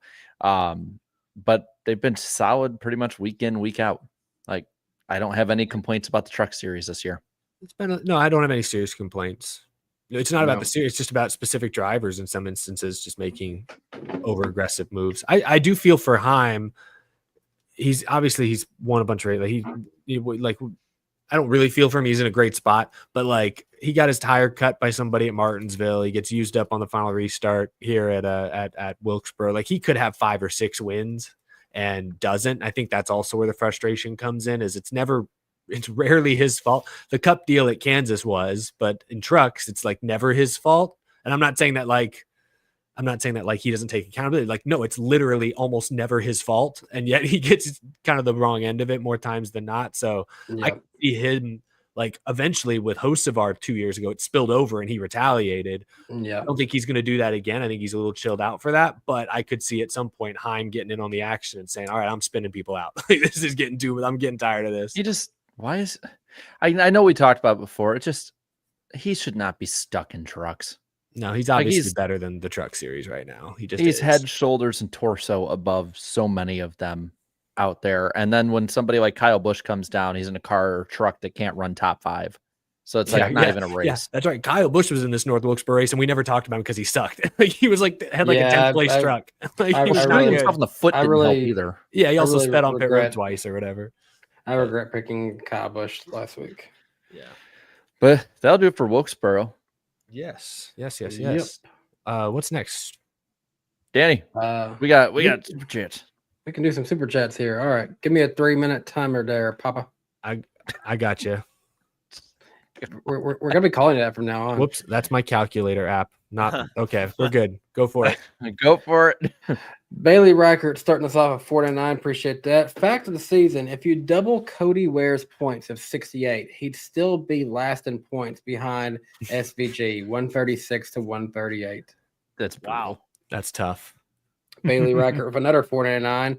What harmed young driver development more in NASCAR in the mid to late 2000s into the early 2010s? Bushwhacking or the open-wheeled invasion, or both? I'm going to say bushwhacking harmed it more. Only a few of the open-wheelers really had true success, I feel. I feel like the bushwhacking opened up the need to bring more people with sponsorship like that in when the economy also took a dump at the same time. That's fair. So I will say bushwhacking just because that was what started, like the amount of people that are arguing for bushwhacking to come back is mind-numbing to me. It took away better opportunities for guys to develop their talent. And actually, it's funny, Ricky Stenhouse Jr. was just on our local radio yesterday, and he was talking to the folks at 3HL 104.5 The Zone about his time in 2010. About his time in 2010 and how that almost ruined his career.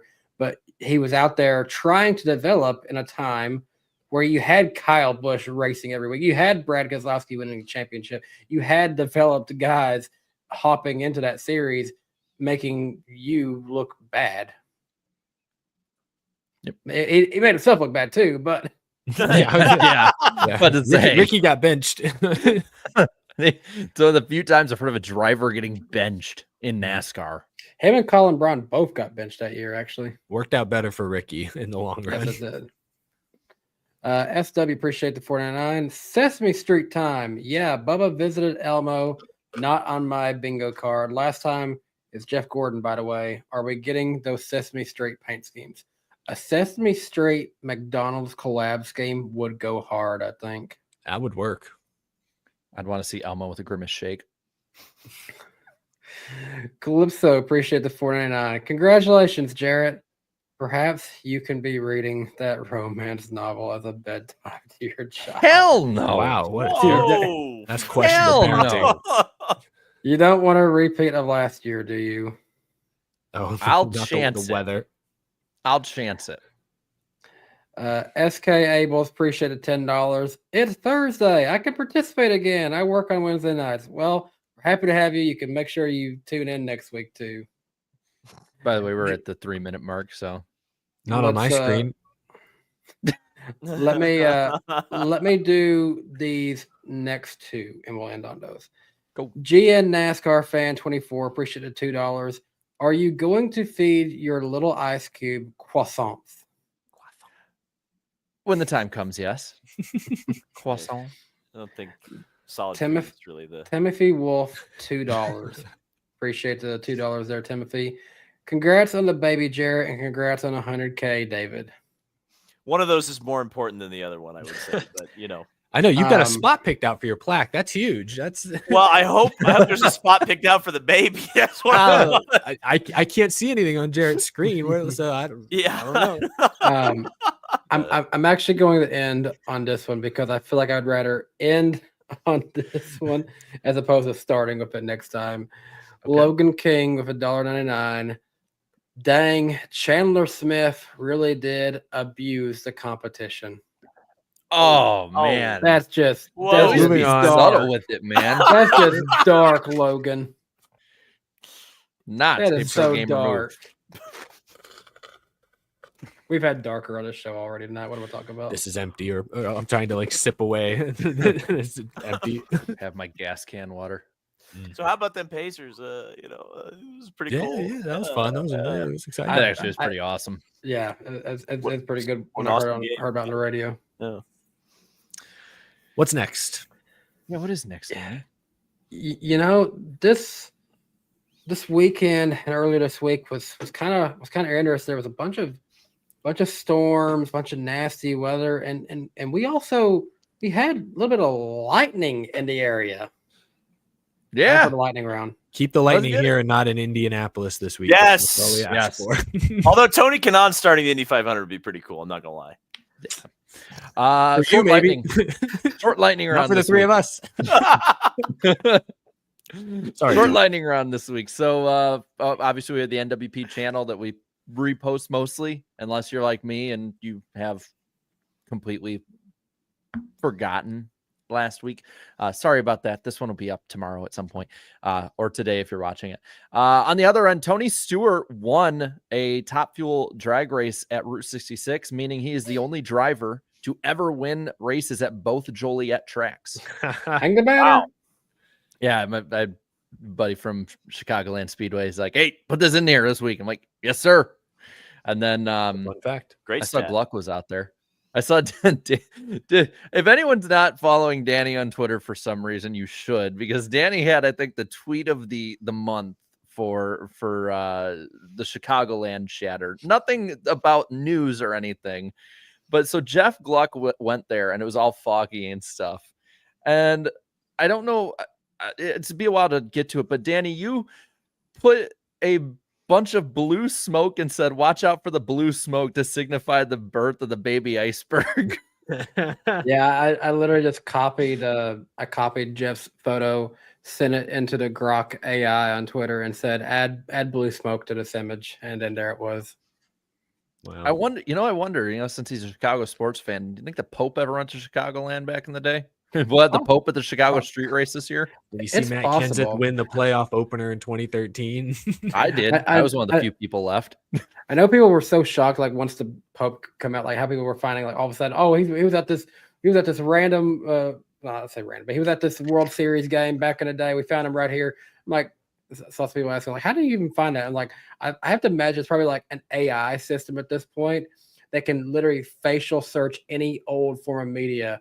Like it could probably find me and Jarrett or anyone on here at an old race if we had to be like in the crowd somewhere. Danny, you severely underestimate the virginity of Reddit mods. With that being said, next week we will be on Eric's channel. Sorry, I just saw something good in the chat. We will be doing that live in front of, I guess, a studio audience in person, Thursday night, May 29, 2 in a row on a Thursday night. The studio audience will be my wife and daughter. So, and maybe Claudia if she can come over. Yeah, why not? And your dog. I'm excited to meet your dog, Jarrett. Oh yeah, he is. I don't know if he'll be. Will he be there? He's a good pupper. Yeah, he's a good boy. Very exciting. He's very needy, so don't be surprised. I had to close the door because before you guys all got in here, he again wanted to just jump up here and chill, and he's got bad breath. So with that being said, that is the lightning round this week. Never mind. I was gonna say someone in the chat says mic her up. I assume they're referring to your daughter. Like just give her like a wireless mic. Just have her in the corner. I tell you what, it was amazing. Wait till she cries, then we get that blasting into the microphone. Right out of the womb. I swear it's true. She said, "Joey Logano and the NASCAR playoffs suck. Never been more proud in my life." Totally true story. Totally how I feel about every single piece of that. I'm kidding. She just said the playoffs, not Joey Logano. So. Danny, what else we got on tap tonight?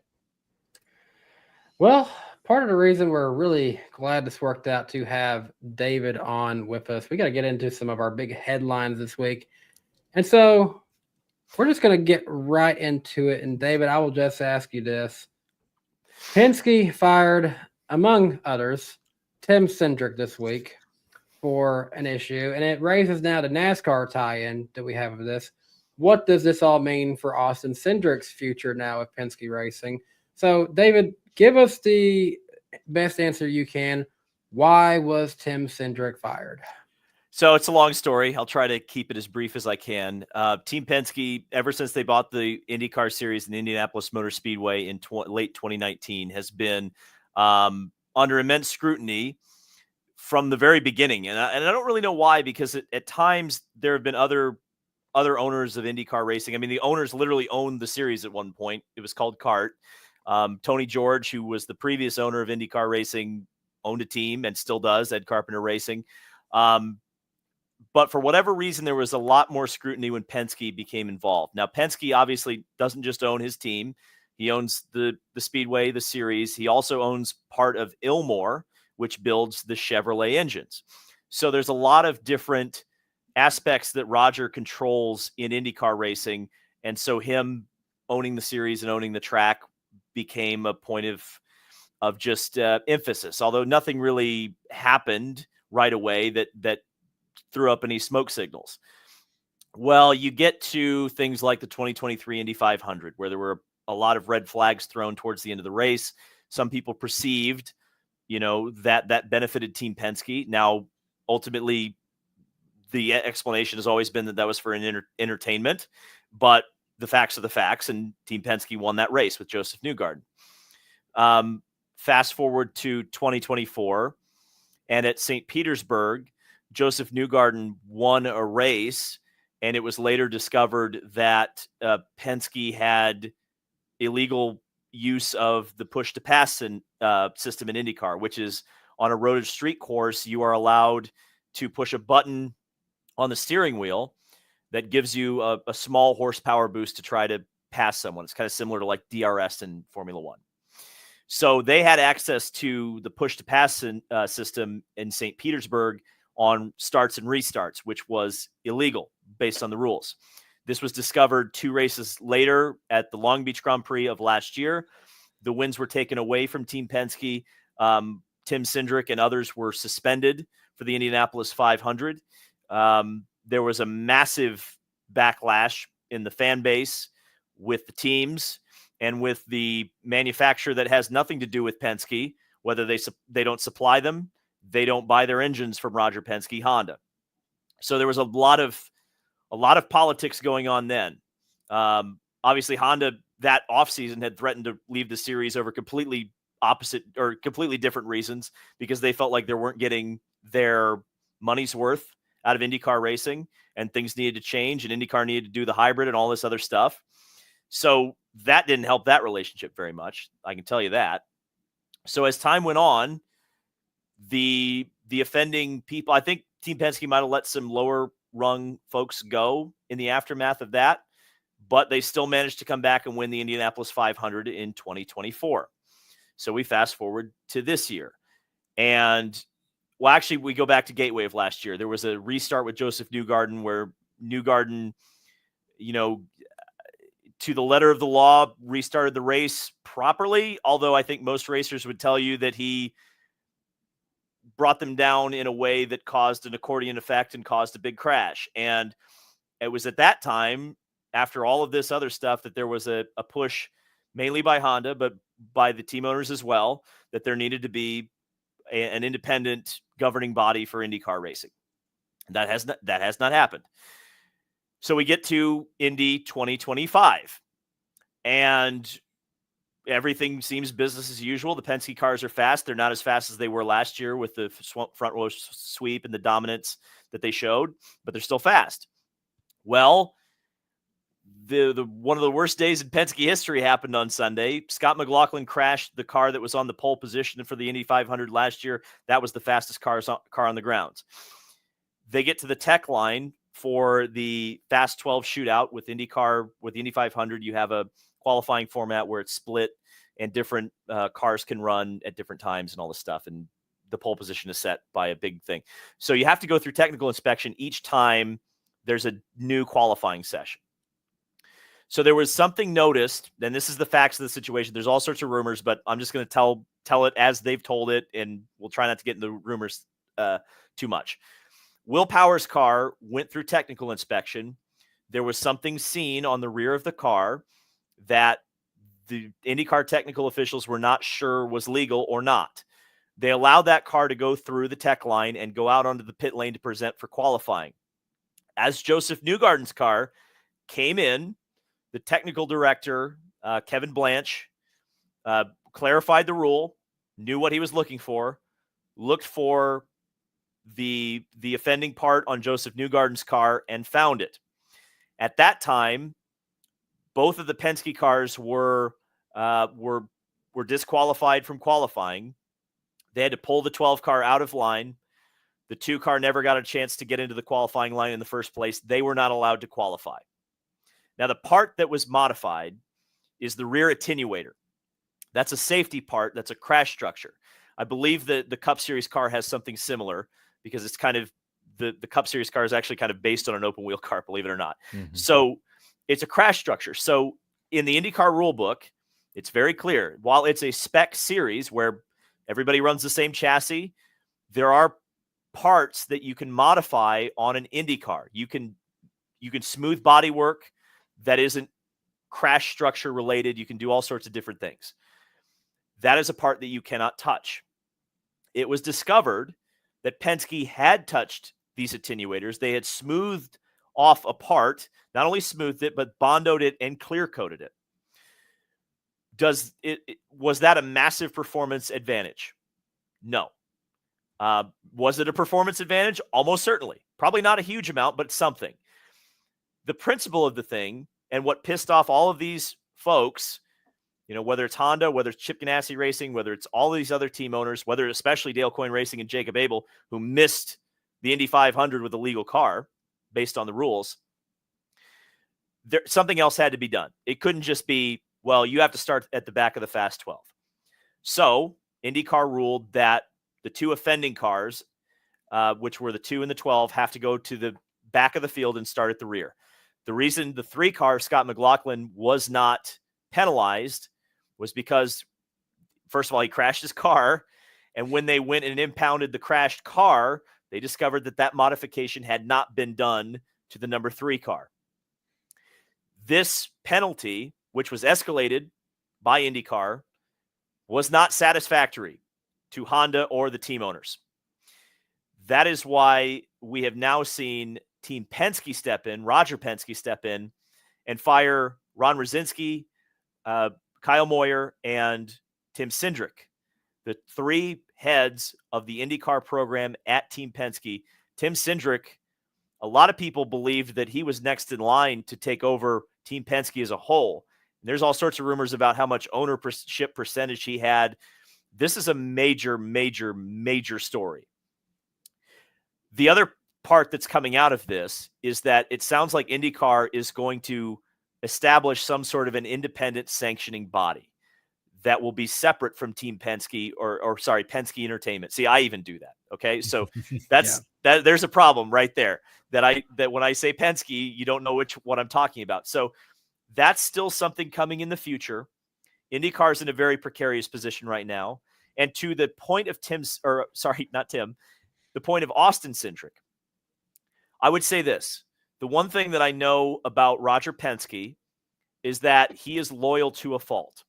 Austin Cindric has delivered the Daytona 500 to Team Penske. That is not taken lightly in that organization. If you can win, especially win in big races, things that lift your sponsors up, make the team look good, he's performed in big races. So yes, the sins of the father, right?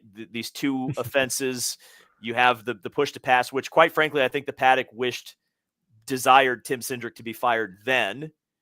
That didn't happen and created a lot of wounds that are now being reopened with this, which is a less egregious offense, but it happens at the Indy 500, which everybody wants to see. But I think Austin Cindric, for now, is safe. I do not believe that Roger Penske, because I know how hard that was for him to fire Tim Cindric.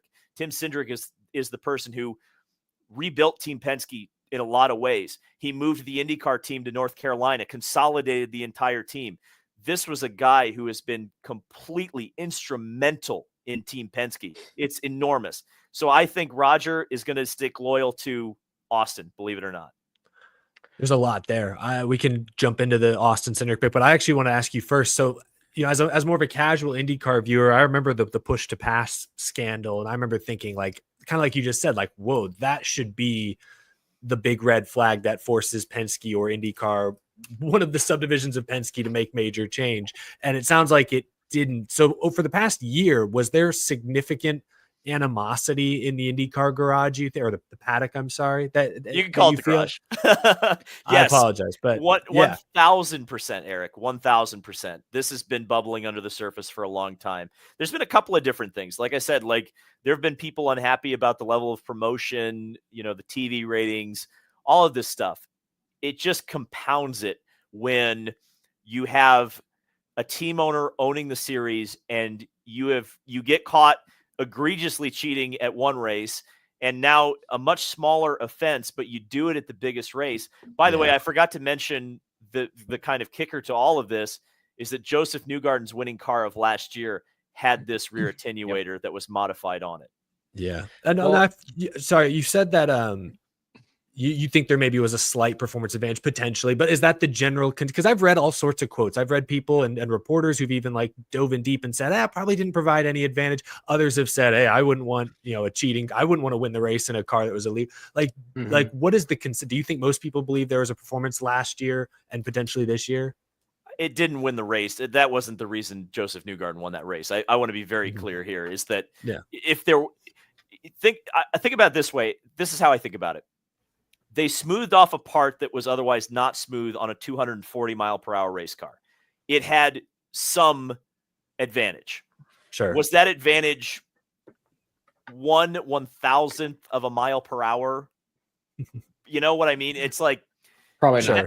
It's the principle of the thing though. And it's a safety part. That's the thing is it's not like I mean, I don't know enough about IndyCar. It didn't strike me as like a super sensitive area of the car, but I feel like everything could be if you grind it down enough, so that's why I wasn't sure, but that's good to hear that perspective. It definitely seems to me like certainly just the optics of the situation played into this a lot when you are, unfortunately Roger Penske has kind of backed himself into a corner in the sense that, okay, a lot of people felt it was not a great idea to let, a team owner have control over your biggest racetrack, but also the series itself, basically, and that his teams would just like magically play ball the same way everyone else does without having some kind of a sense behind their back. Yeah, we can get away with a little bit more than other teams can. So that's definitely the optics of it right there that, hey,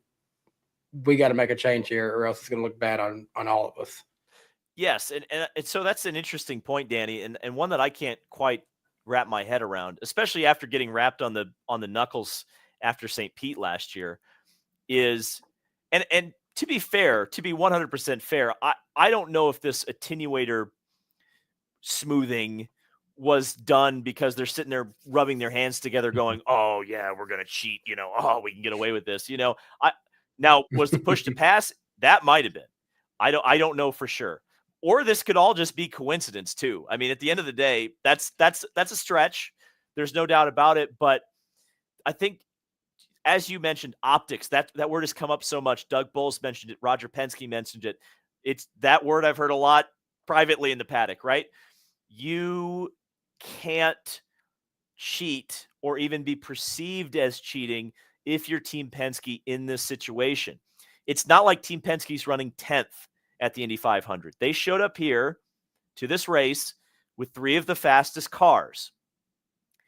That's always going to rub people the wrong way, no matter what. And there's going to be intense scrutiny around those cars because of the team owners, because there's so much at stake, because this race means so much to this series. It's very difficult. And so I really have to commend IndyCar. Maybe they didn't, actually not just maybe, they didn't come up with that idea to have an independent council or an independent sanctioning body run their series, but I'm glad they've adopted that stance because it's needed. It's desperately needed. I even said it in a video. I think we need to get to the point where IndyCar doesn't over penalize Penske, because they've over penalized Penske both times that this has happened because of the optics of the situation. What I would really like to see is a true return to fair competition, where if Penske screws up, we don't ask questions of why they screwed up. We say they screwed up. They've been penalized based on the rule book. Let's move on. Yeah, the three of us before the show were kind of talking about this a little bit. And that, I the way I'd seen it, whether it's optics, whether it's performance, whether it's any of that, the whole on the NASCAR side, like the France family has been in talks of buying 3 to 4 charters, running their own team. And if 2311, any of them in this lawsuit that are involved wanted a reason of not to do this, Yep. you're looking at the biggest race in America right now being overshadowed by a cheating scandal, whatever, a conflict of interest, whatever you want to call it. And like, this just I feel like proof in every single way and validation for anyone that's been kind of preaching that. It certainly helps that lawsuit. There's no doubt about it. I mean, hey, David, if you're lucky, maybe you'll end up on a Netflix documentary at some point talking about this big cheating scandal. It'll be on Fox. It'll be on Fox Nation. Don't you worry. Well, real quick before we move on the Austin Cindric point, I think I agree with your opinion that there's no imminent threat to Austin Cindric's job. It helps that he's won a race this year and is locked into the playoffs for the 3rd time in his first 4 years. If that wasn't the case, maybe the questions would get trickier. We do know that he was in a contract year in 2024 and did not sign a deal for 2025 until I believe the second half of the season. I don't remember how late it exactly was. So point is, he's been operating on short-term Cup Series deals. So I guess my point is to say, while I don't think his job is in any danger now because he's had a pretty decent season, is clearly improving. If he doesn't improve quick enough, next time his contract is up, I think not having Tim Cindric there removes some of the safety net that we were perceived to be in place. Here's the thing, though, that I see it. Right now, we saw Penske get rid of the Xfinity Series program a couple years ago. Their last driver was Austin Cindric. So in terms of talent that they were choosing to develop, they put all the eggs in the Austin Cindric basket. He is their last developed driver.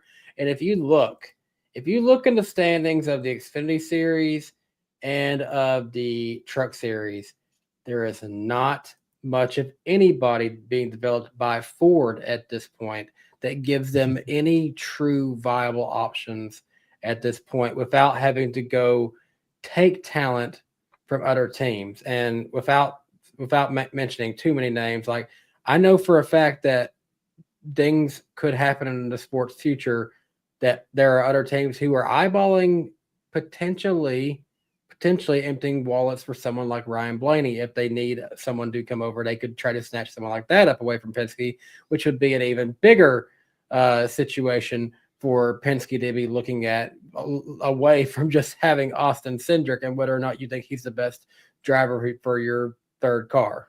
Yeah. Go ahead, Jared. It's on the statistics point. I believe Cindric is 13th in points as of running right now. That doesn't, even include if you add in the 50-point penalty he had earlier in the year. He's been a top 10 driver this year. Yeah. After that deal at Coda, I believe that's the case. That's true. That's true. Yeah, he got that penalty for right rearing Ty Dillon, or else he'd be 9th or 10th. Now, I think 9th. He got him a win. He got him a win last year. He's solid. I don't even think they need to worry about who's coming up in the Ford system. I think it's simply like, there's a report out there today from Jordan Bianchi that Kyle Busch is likely to extend with RCR. But for example, if for some reason Busch and RCR had not agreed to this option year and Busch was a free agent all of a sudden, would you replace Austin Cindric with Kyle Busch?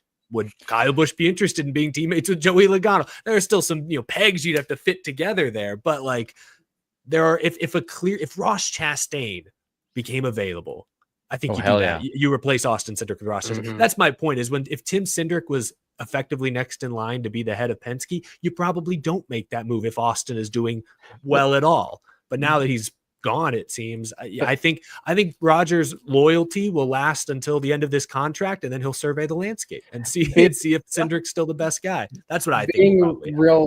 Being realistic though, if you look across the current Cup Series landscape of who would maybe become available, and thing is, there's another Ford ride that might open up with Brad Keselowski, depending on what he chooses to do too. So that's another factor into all of this too. But if you look across the landscape, really, there's not a ton of names that just stand out to me that look like they would be perfect to come over to Penske Racing. Daniel Suarez potentially. I don't know if he really That's not an upgrade. Better than Cindric. No, it's probably not an upgrade. Not even close. Yeah. Could you go get Shane Van Gisbergen? What would it take? Do you want Shane Van Gisbergen right now? That's though? just because if they change the format to where, for instance, if they change it because everything's on the table and winning you're in doesn't matter. Yeah, if they get rid of winning you're in, much. There's no real reason to have a road course ringer as your driver, except if you're Trackhouse and you've dumped so much money into it that you're just too far in the investment. You could make the argument that SVG is much better than the results show. I mean, last year, let me put it this way: I believe his best oval finish so far in his Cup career was last year with Colleague. Mm-hmm. So, like, if Trackhouse that suggests Trackhouse is worse than Colleague right now, and so maybe it's not all SVG's fault that he's 35th in points, but. Yeah, I don't know. If they were going to take a chance on a young driver who they could probably get away from a lesser team, would maybe be Carson Hocevar. At Penske? I don't know. Yeah, I don't know. I don't know about that. That's the thing. If you can take Joey Logano away from at such a young age from JGR, make him work. I don't know. To be fair, we do. I will say, at least to kind of devil's advocate on that. Brad Keselowski was a menace back in the day, like for a lot of people, and delivered. Yeah. The issue is I've seen him do crazier things. Carson, I think, has in the lower series. I mean, I'm all for Hocevar being over. Carson Hocevar and top tier equipment would be very fun. Are we missing the obvious here? Just move Josh Berry over. We thought about that. What if they trade Cindric and Berry at some point? Ooh. Who goes to the 21? Well, would Sam Mayer go to the 21? No, Cindric goes to the 21. No, because originally Cindric was supposed to be in a 21 anyways. Yeah, and then the Keselowski move, I think, made them pivot. I will say, Josh Berry at the 1.5 miles especially has been insane. No, Josh Berry's been. I think, though he's not as good in the points, I think Josh Berry's been better than Austin Cindric this year at everything that's not a super speedway, at least. Not by a ton, but a little better. Yeah, I'd have to see the side. But I will fully admit I have not done the full research into the Cindric side of things the last day and a half. So I apologize. I have. You would be excused. David has. Yeah. David's like, I'm tired of this damn name. It's tired. like when a word loses all meaning. I close my eyes and I still see Cindric. Push to pass, Honda. What else do you want me to? I'll be honest. I'd never heard of the damn word attenuator until this week. I'll be completely honest. So that's what the foam block. Attenuator, is that who's supposed to be at the front gate of the amusement park? They attenuate you going in. So that's what the foam block on the end of the pit wall at Indy's called. That's the pit attenuator. So when you hit that, you've hit the attenuator. Okay, that's a fun fact. We really need to get that graphic we were talking about, the more you know graphic. Yeah, that's more you know right there. Instead, really David, these are the only graphics we have. We have this. No, that's not the best one, Eric. Come on. Oh, that's right. What in the hell? That was a real thing on Google. We did not do that. We did not do that. Somebody else did that. Oh. Well, hey, they've got 22 for Penske. Hey, that looks like Penske material right there. That's what I'm saying. Hey, it is. Oh my god! How's that for an attenuator? Oh my god! I forgot we had all those. Yeah, that's Joe Bazooka right there. When Christopher gets me mad again. That's the most frightening thing I've ever seen in my life. Locking in on the 20 now. You know, there's those videos of like the U.S. military bombing places, and they play evil laughter. Play Joey Logano laughing. Hey, speaking of U.S. military, David, you had a really close had a viral call. moment. You had a close call with some helicopters. Yeah, they were playing Fort Sun over the PA. You were getting more mad. You might get a copyright claim from that, I think, at the time. I was pissed. I was like, I have to talk loud over this. What am I doing? And then, my God, the Hueys were flying over me. I'm like, it was back great. in Nam. None of that was staged. None of that was staged. I had Pagoda's no speaking Vietnamese. Was. You're telling me you did not stage that with the United States military, David? No, well, I didn't. Yeah, I just didn't. I called up Don and I was like, listen, We got to get this done. We got to do it. All right, I will send you a Viber moment as long as I don't have to. I don't back have up to go to the traffic on race. Sunday. I I don't don't wanna want go to go. Sorry. I would go really for the want- Wienermobile 500, but I would not go for the Indy 500. I will send Pete to Charlotte. That's enough for the weekend.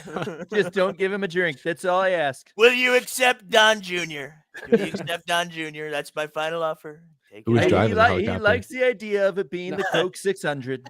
No, but give us Barron. He'd probably be fun at the race. He's about to rename it the Diet Coke 600. That should be the name of the Xfinity race. The Diet Coke 300. I mean, really, it That's should such a be. good idea. That's And how you know- have they not thought of that? And then we'll have the Cherry Coke 200 for trucks, and then we'll No. have the new Coke 100 for The Tab 200. No, give me the exterior ones. Give me the Mellow Yellow 300 and Sprite 200 or something like that.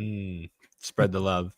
Oh, we still have a couple do more still have stuff to headlines talk to about. get to Yeah. real quick. Lord. Yeah. Do we really? Okay. And David, if we're keeping you, David, I mean, No, I'm good for now. I'm good for now. okay, yeah. Well, we know you're a very busy man this week. we Yeah, talked yeah, that's an understatement.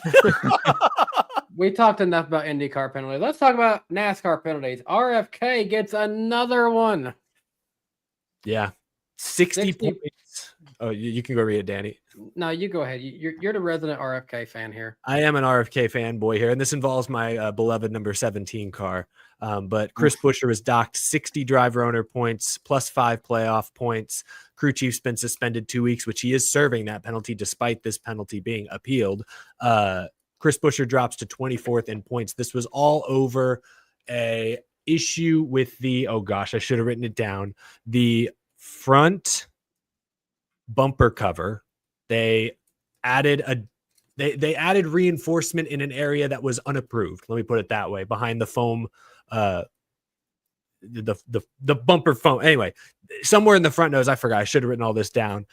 This was found post Kansas, where Chris Buescher qualified second, finished 8th. So they had some speed. Was it helped by this illegal reinforcement in the front bumper? I don't know. And then I don't know. But they certainly got hit with a hefty penalty. Roush is appealing this. Their hearing is next week. I don't know. Sounds black and white when I hear NASCAR explain the call.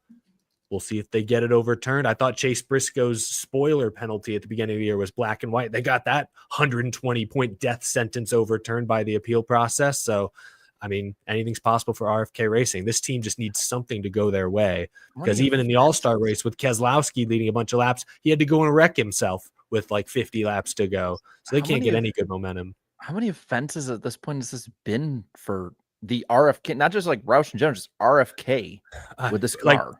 I mean, they've had a few big penalties. They had one of the first L1 or L2 penalties back in 2022. I forget exactly. It was like a body. Yeah, it was a body panel or something. It might have been the bumper cover. I can't remember now. It was something on the rear of the car. But just this year, I mean, this is, they had Priest get disqualified after Talladega for an issue with the spoiler, with adding an extra shim. I mean, shoot, Ryan Priest ran over the choose cone the other day and wasn't happy. Like, this team just is not friends with the officials right now. And I mean, most of it seems self-inflicted, either not reading the rule book, messing up on the choose cone. I get it was hard to see. That one was but black and white. Yeah, they just can't get out of their own ways. This thing is, even with that, I feel like, unless you get a bunch of points back, new people are going to win. It's NASCAR in the modern era in so many ways. It's like you might have a start to the season like this, very 2018-esque, where the same people win, might not be that exciting for a lot of people. But at some point, the dam will break and there's going to be more people winning down there. Crazy stuff happens. Rainouts happen, all of that. You can't be 20-some points back the way it is and survive. Yeah, he's going to probably have to win. You're probably right about that. Or just go in like a top 5, top 10 tear. Then maybe he's got a shot. Bummer. Yeah. There's one more thing we can talk about quickly before we get to our fun segments. Or Yes, not. there is. I'm tired. I'm tired of having fun. Sorry, I'm getting distracted. I keep hearing I'm Shug tired. banging on the door. I keep Shugs is literally banging on the door, so I was like listening to him. So he's being a crazy boy right now. Yeah, literally, that's what he's doing back there. Hall of Fame voting. This one, feel like snuck up on me. I feel like I saw more about people who were involved with the voting panel than actually then hearing about who was actually announced for this year. But we do have our drivers for next year's Hall of Fame announced. 2 drivers in the modern ballot. We do have Kurt Busch and Harry Gant going into the Hall of Fame. Into the Pioneer category, we have Ray Hendrick. And in the Landmark Award is Humpy Wheeler. Remember when Humpy Wheeler had a YouTube channel? That was great. Does he post? Yeah. Humpy's looking pretty old. I don't think he's really. I don't think he's posting on actively YouTube at this posting, point. but yeah. But I love that. That was like at the time, I think it was like 2012, 2013, Humpy Wheeler in a very barren YouTube landscape, especially when it came to those higher up in the sport coming out and basically like, this isn't working. We need to fix stuff. It was a breath of fresh air. But I mean, that's not even talking about the huge stuff he did for especially the 600 and Charlotte Motor Speedway and all of that. I love it because his name has sort of become, unfortunately, like irrelevant for a lot of fans in the last 10 to 15 years. And so now people can actually learn about him more and know like how much of a difference he made. And we could probably learn a bit more from his aspects when it came to promoting races. Like, I'm sorry, I don't care how good the racing is or not. At the 600 or Chicagoland, they ever bring it back and wherever, as long as it's pretty much like not the Daytona 500 and has room on a front stretch for it. I want to see a damn robot T-Rex eating cars. Fitting comment here from Cars Boy 95. Humpy Wheeler voiced Tex in the Cars movies. Yes, I forgot about that. That's right. And then I agree with Noah Coleman in the chat. I have 0 complaints about these Hall of Fame picks. Yeah, that's how I feel. All good ones. Kurt Busch, his resume on track was clearly Hall of Fame worthy. Champion, Daytona 500 winner, 34 Cup wins, I think. Yeah, there have been some off-track distractions, we could call them. He wasn't always the friendliest guy to the media, to his team and competitors, but had the on-track resume. Girlfriend. That was fun. Man, if there is any modern NASCAR driver that we could make a biopic movie about, it would be Kurt Busch, in my opinion.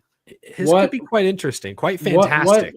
What an interesting career that, his temper put him in a situation where all the top NASCAR owners collectively in NASCAR, agreed, we're not going to condone you as a top ambassador of the sport anymore.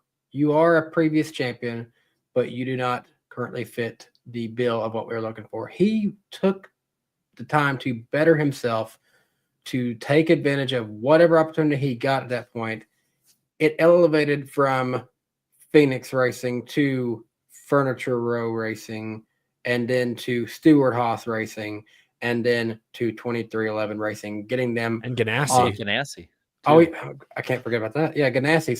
So many stepping stones to get him back to the legendary driver that he is still today. Even got Phoenix Racing a win, not in Cup, but in the Nationwide Series, got them a win. That's right. Yeah, he made every team he stopped at better. Like Ganassi, what he did there when he was on that, like those cars seemed to instantly get better. And he won, I think, a race every year he was at Ganassi, which, I mean, we look at drivers on winless streaks and so that's not easy to do. I feel like on the flip side of that was Harry Gant, who was very likable, very popular most of his career, especially at the end when he won. I think he won all of his Cup races after the age of 40, if I'm not mistaken. So that's kind of a fun. I think those are 2 very different characters, but it's cool that Harry Gant's in. I will say this, not to rain on everyone's parade, but we are getting now to a point again where it's like, okay, are these guys really Hall of Fame worthy, or are these, just very good drivers that deserve to be remembered, but like, we can start rewarding the Xfinity and Truck Series, like I've been saying. I mean, Jack Sprague's sitting there with 3 truck titles and didn't hardly get a vote. Like, what the hell? Allgaier's top 10 in Xfinity all-time wins. All right, let's not start that again. But did you see my video this week, Jared? I brought that up. The Justin Allgaier Hall of Fame. No, that's fine. I'll just ask you it. I got to drive back to the hospital. I'll listen to it. I brought it up, and the reason I say is I brought it up, and people in the chat or in the comment section were kind of like, "Huh, okay." Induct them based on the series. Like, you could do that. 3 Jimmy different Johnson, halls, 3 different Hall rooms. of Famer, especially in Cup. He's not a Hall of Famer in the lower series though, and we want to, but you got Mr. Modified who just got in with Ray Hendrick, so like I think we should go based on series. Yeah, I mean there's an argument to be made there for sure. Yeah, I just think like I look at the rest of the list besides Gant, and I'm like Jeff Burton, borderline Hall of Famer, I would say. Same with Greg Biffle, frankly. Like there's just a lot of the other guys that were getting votes, getting consideration this year. I'm like, very good. Neil Bonnet is a legend, but like, am I going to put? Yeah, I don't know. Is Neil Bonnet truly a Hall of Famer? I don't know. Token, I believe, isn't next year Kevin Harvick's eligible, right? Next year or the year after? I don't know. It might be next year. I think it'll be next year. He's coming up soon, so like that's a shoo-in. He'll get one. Truex the year after that will get in. Yeah, I mean, whenever Denny and Brad hang it up, they'll be first ballot. I know it was short, but his short-term time as crew chief was so dominant. Would Cole Pern fit the billing? I mean, he was dominant. I would put him in there. Maybe not a first ballot, but I would put him in there. I'd have to look at the list. Harry Hyde's not even in. Like he didn't even get hardly any votes this year. I don't know. I'm just like, I feel like crew chiefs don't get the respect they deserve. But I could argue, I mean, the Hall of Fame voting system might need another overhaul soon because, I mean, Jimmy Johnson a couple of years ago wasn't a unanimous Hall of Fame pick. At least a couple of bozos in that room said, nah, I'll skip him this year. Like, well, come on now. What are we doing? I mean, I know for a fact that there was a fun conversation when it came to Carl Edwards being put in. Yeah. It's been so it's all. I've heard a few others. There's been interesting conversations with when it goes the back and forth, but I think that's part of it though. Like there should be that back and forth with it. If someone's dumb enough not to put Jimmy Johnson in the NASCAR Hall of Fame, like let's bring back the lobotomies here. I'm gonna say past their prime on that checklist. Yes, on their way out. On their way out. Yeah. Now we find out somebody we know, and we're like, oh, so hey, I'll call you out. I don't care who you are. Rip him. Yeah. If I found out you did not vote for Jimmy to make the Hall of Fame, I'd call you out. I'd do it civilly. I would have to take this 48 off my chest if I could do that. You don't deserve number. I'm just saying. This is like it's like he stood. It's like the cardinal sin of NASCAR media. I don't know. You caught me. I said it all along. The best driver to 48 is the one in there right now. That has been. We're having fun. We are having fun. We got a couple more fun segments. Hey, get back to me when Bowman starts the Indy 500. Leads in it. Did he lead? Jimmy? Yeah, I thought he led like a lap or so. Oh, that was on fuel mileage. That doesn't count. He led during the Indy 500. It's in the books. It is in the books, but hang the banner. The numbers never lie. There you go. Hang the banner. Oh, there you go. Hang the banner. We need to make a flashier graphic for that. We use it so much. Hold on. We can do it. We need to have fun. Is what we need to do. There we go. Danny, steer the ship. What is Jared? Hang the banner. Yeah, I drive a boat. I have a boat. I'm steering this boat down the lake, just like I did this past week in Lake Chickamauga. What happened with icebergs and boats before, Danny? Stay away from the boat. It's already found a chip in it after this weekend. All right. Well, what do we got? We got some fun ones left up, and we did a little research to make sure everyone's prediction side of that part for that segment is ready to go. Yep. Let's get into the accountability session. Yeah. So we'll do these predictions. Each host will make 2 NASCAR, motorsports, or show-related predictions. Can keep track of them each week in our accountability session, and we'll keep them relatively concise within a few years, but we play fast and loose with those rules. Firstly, I said there'd be 5 or less cautions in the All-Star race. There were 5. Well I done. said they would somehow force Kevin Harvick to say skibbity at least once in a NASCAR broadcast this year. I was thankfully wrong. You should get a point for that, just for sparing us. Yeah, I wish. Or no, I don't. Eric, last year you said Harry Gant and Jeff Burton would be voted into the Hall. You were Harry close. Gant was. How did I must have not realized Kurt Busch was eligible, so that's on me. Yeah. I don't remember when I said that. And then Danny said Josh Berry get a top 5 in the All-Star race. There are a few of them that we'll count in next week for sure. But all for 2025, I am at 35.71%, Eric at 29.41 and 26.66. So on for Danny. All time, I'm at 40.83%, Eric at 31.21, Danny at 30 flat. And I asked Isaac in the chat to do some research for me because I was not going to be able to go back and look with everything going on. And I had him go back and siphon out David's predictions last year. I said something. I think I went way off the wall on one of them. Oh, Let's you see what did. happens. Those Oh, are boy. usually the best ones. Oh gosh. David had 6 here because we did 3 last year for each I one. did 6. Yeah, because you're on 2 episodes. So we had okay. 3 for Okay. each. You said the Wow. 2024 Indy 500 would be a run on a Wednesday. No, that wasn't right. Yeah, No. that was way Kyle off. Larson wishes it was. No, yeah, goodness. he does. You said Kyle Larson would finish in the top 10 in the Indy 500. He finished 17th. He was on track to do that. was on pace before the pit road penalty. You said a Chevy would win the Indy 500 and Brickyard 400, correct? Joseph Bang! Garden Got it. and Kyle Larson. You said there would be 30 cars that finished on the lead lap in the Brickyard 400. There weren't even 30 cars on track Yeah, at they the all end of the crashed. race. Yeah. Yeah. Crash fest. I didn't expect that. I thought it was going to be a boring race. It wasn't. Sorry. You said that Kyle Larson would finish higher in the Brickyard 400 than the Indy 500. Need I say more? Well played. It could there was a big contrast there, obviously. And you said the 2024 Brickyard 400 would have 6 different drivers lead. It had 13. See, I thought it was going to be boring. I thought the Brickyard was pretty good last year. I'll be honest. It was a good return. Mhm. Return to form.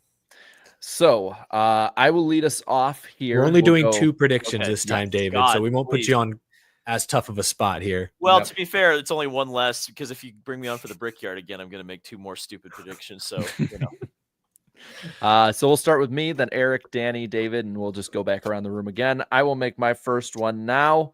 It's going to seem like a layup now until they announce it, and then it probably won't be. But I'm gonna bite on it. North Wilkesboro will get a points race in 2026. That seems I'm to gonna be bite. the That's trend. fair. That's fair. Both of mine are Charlotte related, which we haven't talked much about yet, but we will momentarily. My first one is Kyle Larson related, going way out on a limb here. I think he'll lead the most laps at Charlotte on Sunday. ooh. That's You got a Danny? big beater. I don't know if this means weather related or if it means crash related. Kyle Larson will fail to complete the full 1,100 mile double once again. Took mine. Damn. All right, I'll go a step further. Kyle Larson will fail to finish the Indy 500. Yeah, that's a good cop out. I know. I just think He's- it's something.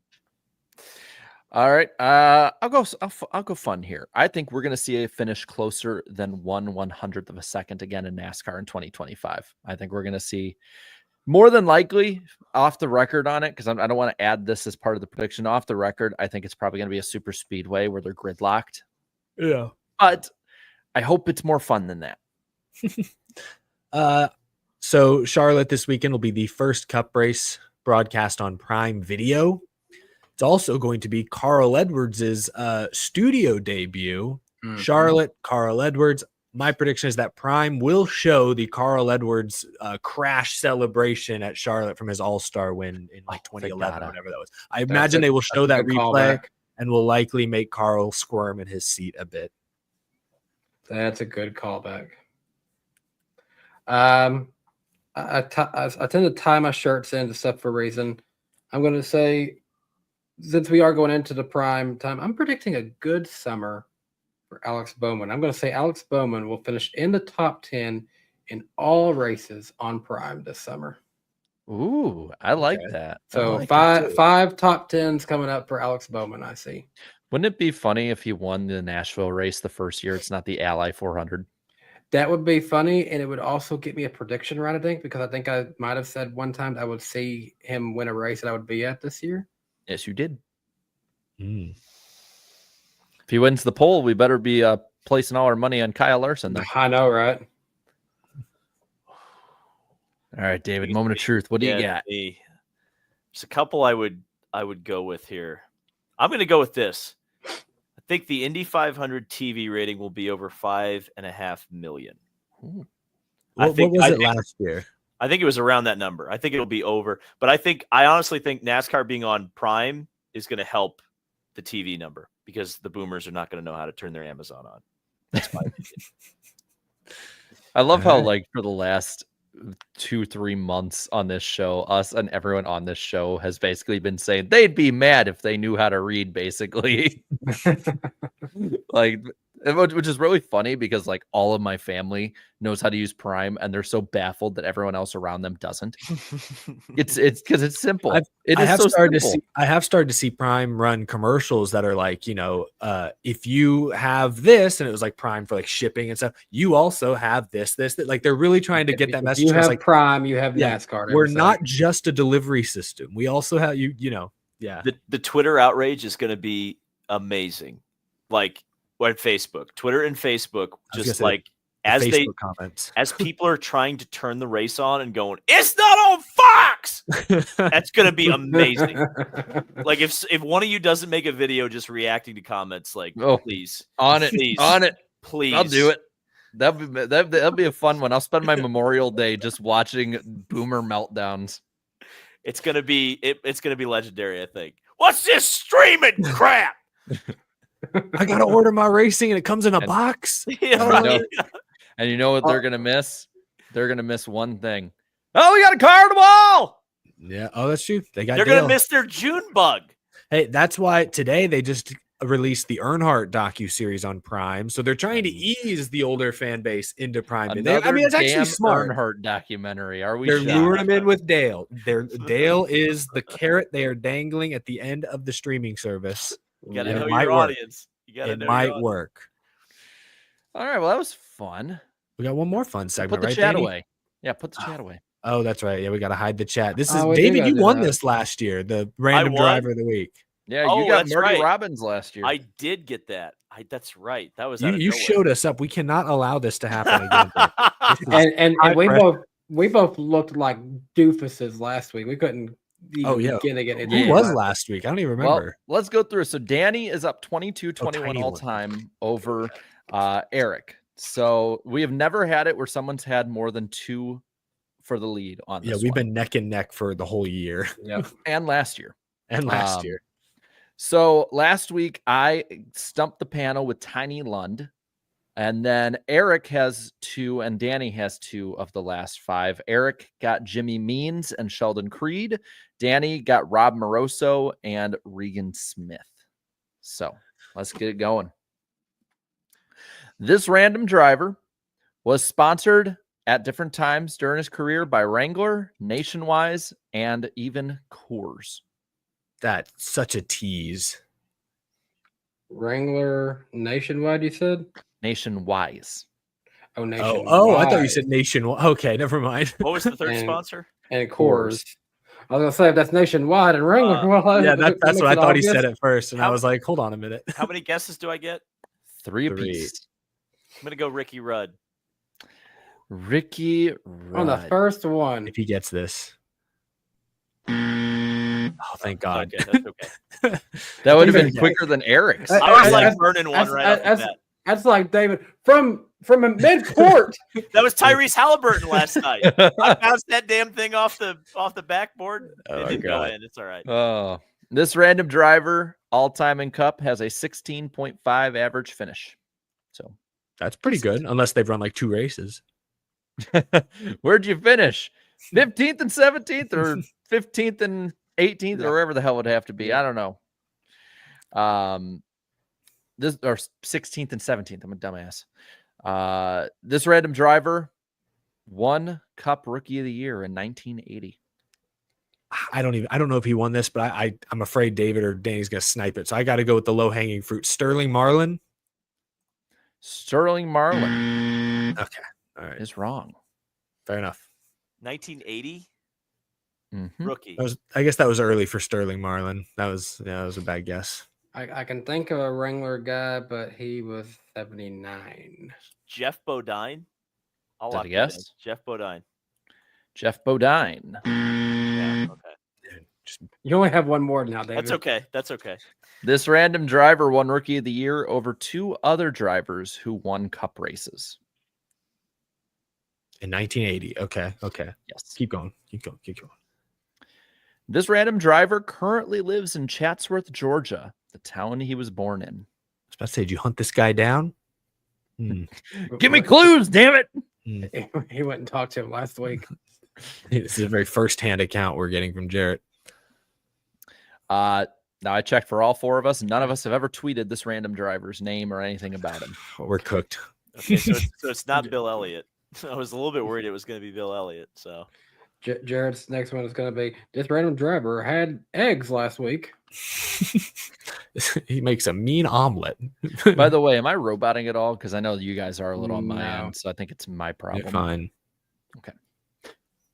This random driver was born in 1942.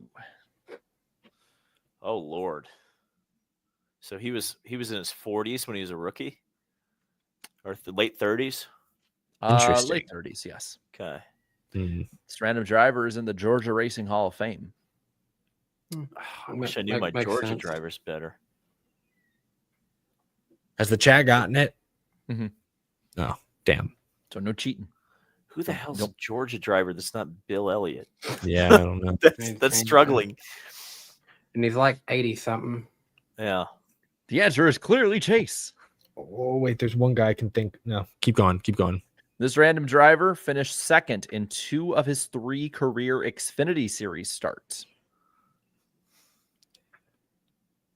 They didn't run a lot there. Yeah.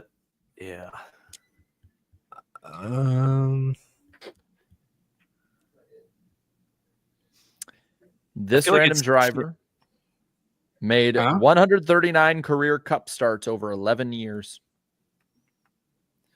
Okay, so then it's not who I was thinking it was, because I think, well, I'm gonna keep that in my. I've got a name, but I don't think it's right. I'll wait a little while. I'm gonna throw another name. I'm gonna throw another name out there because I interviewed his son with Bill Elliott a couple of years ago. I think he was before this time, but I'm gonna go with Gober Sosby. Gober Sosby. I knew he was from well. Georgia and was decent. So, as we are 10 of 22 clues through, David and Eric, 1 guess left. Danny, all 3 still ready to go. This is brutal. This random driver had 56 career Cup top 10s and 7 top 5s. And 139 starts. See, I don't want to burn it. If it's this person, I'm going to be really upset. But I kind of lost connection there, so I didn't hear what you said, actually. Oh, was it? Did I robot that one? I think it might have only been for me because, like, I just heard you just everybody froze up. I said 56 top 10s and 7 top 5s and 139 Cup starts all time. How many top 5s? 7. Okay. Oh, because if it was 6, it would have been this guy. This random driver finished 12th or better in every single one of his Daytona 500 starts. Wow. okay, then it's not. That's not who I was thinking of. Okay. He's a good Daytona driver. And also had top 10s in his first 5 Daytona 500 starts, but never scored a top 5 in the Great American Race. Very So consistent. just solid. God, I wish I knew my 80s NASCAR drivers better. I don't know who. I have no clue who this is. And you said none of us have ever tweeted about them because that's usually not a good sign. Yeah. This random driver's career high Cup points finish was 5th in the points. Man, Have we talked about how many races they've won? Have we gotten to that yet? Did they win any? We'll get there. In 3 full-time seasons, this random driver finished 7th, 5th, and 13th in Cup points. They only ran 3 full-time seasons? well, yeah, with 172 starts, yeah. I guess okay. Damn, who is this? I'm going to make sure I have everything ready to go. There goes my phone. How many more clues are left, Jarrett? Oh, yeah, that's a good one. 7. Oh, shoot. It's over. That's a hint. I'll go away. No, that's not. The amount of That's top what I fives was he had. Not it. That's not it. That's not it. All right. I wanted to make sure because people were like, "This is wrong," and I'm like, "No, I'm pretty sure that's right." Oh, the chat is fact checking you. This yeah, is they're not. like, I not a went good back and sign. checked. I know it's right. This random driver is a 3-time NASCAR Southeast Series champion, winning them all in consecutive years. Sounds legit. This random driver has only one career Cup win. One. The only win for Junie Donlevy. I should know this. I should know this. I should know this. This random driver's win came at Dover, finishing the race on a 471-lap green flag run. God, they used to do 500 Wow. lapped over races. I forgot about that. I mean, a mile's a mile. 4 clues left. David is close to a brain I've blast. got because I saw the Stapleton video about Junie Donlevy Racing, and I'm just That's a good pull right there. Oh. Oh man, so we should know this, but I don't. I don't know it right now. I've got like 3 names in my head, and I don't know which one it is. So keep going. This random driver won the 1985 Snowball Derby. Oh man, this is the part of the clues where it's like, I'm like, damn, this person was good. I hate that I don't know who it is. The only full seasons for this driver was in the 80s. Yes. And he finished in the top 10 in the Daytona 500 or the top 12 every start he had. Yep. Okay. All 6. We're sure it's a he, right? Yeah, 100% sure. Yes, yeah. Won a Cup race, so yes. Do you want the numbers and the manufacturers this random yes, driver please. I was Now wondering you- where that's those you- were. That's a big one. ran? All right, let's go with the manufacturers to start with. Chevrolet, Ford, Pontiac, Oldsmobile, Buick, and Mercury. Who won for Junie Donlevy? I'm so mad that I don't know this. I I'm should know breaking this. David. All right. How about the numbers? You want those? And you can Yes, take notes. Please, So- please, please. I got my notes app open. All right. Here are the numbers. 09, 00, 8, 9, 57, 75, 77, 79, 80, 84, 93, and 98. And I believe 90 was in there as well. I don't have it written down though. There's one clue left. All right, hit us with this. In a list by Flow Racing, this random driver was rated as the second best driver in Snowball Derby history. Wow. Did they only have one snowball win, or did they have multiple? One. Okay. Wow. But So they were just incredibly consistently there. consistent and They mu- really, really good in it. Yeah, they must have been really good.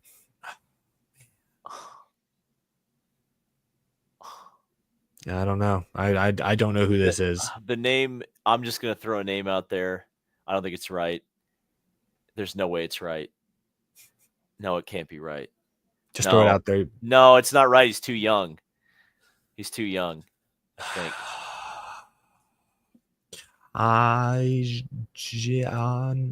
I'm Give at least one each of you. Can they go out? I've thrown 2 guesses out. I'm just trying to think back to Georgia. I did a whole Georgia racing history video. Now, it was basically, it was more moonshine history, but so they can't say cover the 80s outside of Bill Elliott, but It's well, I guess I'll just kill myself here. Hut Strickland? It's not Hut Strickland, is it? Hut Strickland. Yeah, I'll take my last life here. Yeah, there you go. I'm dead. I don't know. I don't even know who to guess. My other guess was Dave Marcus, but I don't think that's right either. Yeah, I mean, those are Rex White. No, that would be too early. What am I saying? But I don't know. Okay, you didn't need to do that. Danny hasn't even guessed. He hasn't thrown Danny's that not one guess. used one Come on, guess. Danny, go out swinging. 3 in rapid fire succession. I don't know any names from Georgia. I gotta look By at the the way, chat is saying. yeah, the two of you that have already Oh, burned them, we've died. go ahead. Okay. Go ahead. Oh and yeah, let look them at the do. chat. Yeah, I'm looking at the chat. Where's the chat? I gotta find it. I just want to see how pissed they are. I don't know. I'll just throw out a random name. Herschel McGriff. Oh, Herschel McGriff. I think I see who it is. And I don't know much about them. Yeah. All right. I take it Danny is I, conceding. that's all I got. Where's the damn link? I can't find. Oh, there we go. Alright. I got it again. All right. The random driver this week was Jody Ridley. Oh, yeah. I've never heard of Jody Ridley. I'm sorry. Really? No. The name's familiar. I can't picture them. I've heard the name. Yeah. I'm sorry. I've never heard of Jody. 2 in a row, man. It's a tough one. It's almost as bad as David. Do you know who Chad Chaffin is? Because I didn't. Yeah, I've heard the name. Yeah, I think he was a Busch Series guy, wasn't he? Yeah. Yeah. And As I a found out NASCAR. later. Yeah, I got him on Chad Chaffin before. This wasn't I as think embarrassing as Chad Chaffin. This is the 5th time that I've stumped the panel. I'm catching up to the guests all time. He's They have dropping 6. some I got 5. Hey, hard you just had a kid. You're allowed to have a W right now. So Mhm. Yeah, after the L, you and like you had a 3-on-1 disadvantage and you still won here, Jarrett. yeah, well played. Well played. That's a tough one. Yeah. Hang that banner. 5 times stumping the random panel. Okay. It also keeps me and Eric separated by just one still. Can I throw in the towel? I think Yeah. I'm throwing in the towel. Do you need a pick from me? That's the one thing I need to ask because We're doing picks for Truck Xfinity, Indy, Coke. We were actually about to just get into that. And oh, then- we get. Yeah, let's I'll just do it do it. right Let's now. just do it. Yeah, let's just do it. Yeah, because like it's literally random driver and then we're getting picked. So Oh, if you okay. got- if you got enough time for that, we can handle. Yeah, it I've from got there. it. Yeah, I can do that. All right, so just a few weekend notes going into this weekend. Kyle Larson is attempting to double once again. Derek Kraus will be in the New York Racing 44 Cup car. Jimmy Johnson will be in the Legacy Motor Club 84 Cup car. It is his 700th Cup Series start this weekend. Connor Zillish will be racing in the Trackhouse 87. Austin Dillon will race the number 3 Xfinity Series car. BJ McLeod, get loud, will be in the 07 Spire truck, sponsored by the Pigeon Forge Racing Coaster. Gonna be cool to go check that out whenever it opens up. Ross Chastain will be in the 44 Nice truck, and Cletus McFarland will race in the ARCA race at Charlotte this weekend. Someone in the chat, Cletus has people in the chat asking us to make ARCA picks. That's never happened. Nobody's ever asked us to make ARCA picks before, but I saw that in the first chat. 2 are going to get it right every time. Yeah. Sorry, yes. What are the 3 races, Danny? The NASCAR races. 4, yeah, I guess Indy. We're including Indy. The Cup Series race is the Coca-Cola 600. Grab an ice cold Coca-Cola. Enjoy the race this weekend. It's a 44-lap race. Stages are 4 stages for this one. 100 laps in each and every single one of them. Start time for this is 6 o'clock p.m. Eastern time. Go ahead and call it a late night. It's going to be late. You can watch this race on Prime Video for the first time ever. Radio coverage is the Performance Racing Network and Sirius XM. Weather for this weekend, 76 degrees. Scattered showers are possible, but only a 23% chance of rain. The defending winner of this race is Christopher Bell. The IndyCar races this weekend is the 109th running of the Indianapolis 500. Presented Good by there, Game- David? Yes, I'm good. Okay. Presented by Gamebridge. Presented by Gamebridge. Yeah. Presented Say by it right. Gamebridge. Yeah. It sounds better to Indy 500. agree. It is a 200 lap race. The start time is 12:45 p.m. Eastern time. You can catch this race on Fox and the Fox Sports app with radio coverage on the IMS radio network. Weather for this weekend, according to the National Weather Service, Sunday is looking at a high of 70 degrees, cloudy with a 15% chance of rain. Depending on what apps you're looking at, I've seen it higher, so we'll see what happens. The defending winner of this race is Joseph Newgarden. The Xfinity Series race is the BetMGM 300. It's a 200-lap race, 45 laps in stage 1 and 2, 110 laps in stage 3. This race starts at 4:30 p.m. Eastern time, and watch it on the CW radio coverage on the Performance Racing Network and Sirius XM. Weather for this one is looking great. 77 degrees, 2% chance of rain. The defending winner of this race is Chase Elliott. He will not be winning it this year because he's not in the field this year. The Truck Series is the North Carolina Education Lottery 200. It's a 134-lap race, 30 laps in Stage 1 and 2, 74 laps in Stage 3. It starts at 8:30 p.m. Eastern Time. It's going to be a late one. For this one, you can watch it on FS1 and the Fox Sports app with radio coverage on the NASCAR Racing Network and Sirius XM. Weather for this weekend's Truck Series race is great, 70 degrees and a 1% chance of rain. The defending winner is Nick Sanchez. Now, let's get into pick points. David, you will have the opportunity to spoil the party for everyone. Eric is still the points leader with 212 points. Jarrett has climbed up to second. He's 9 points back. I am sitting in third, 15 points back. Chat, you are blowing it. Basement Boys minus 20 this week. So real quick, when it comes to the pick points and all that, the maximum swing we can have this weekend is 48 because we count the Indy 500 the same way we count a cup race when it comes to awarding them. Maximum you can get, max points week 56, minimum 8.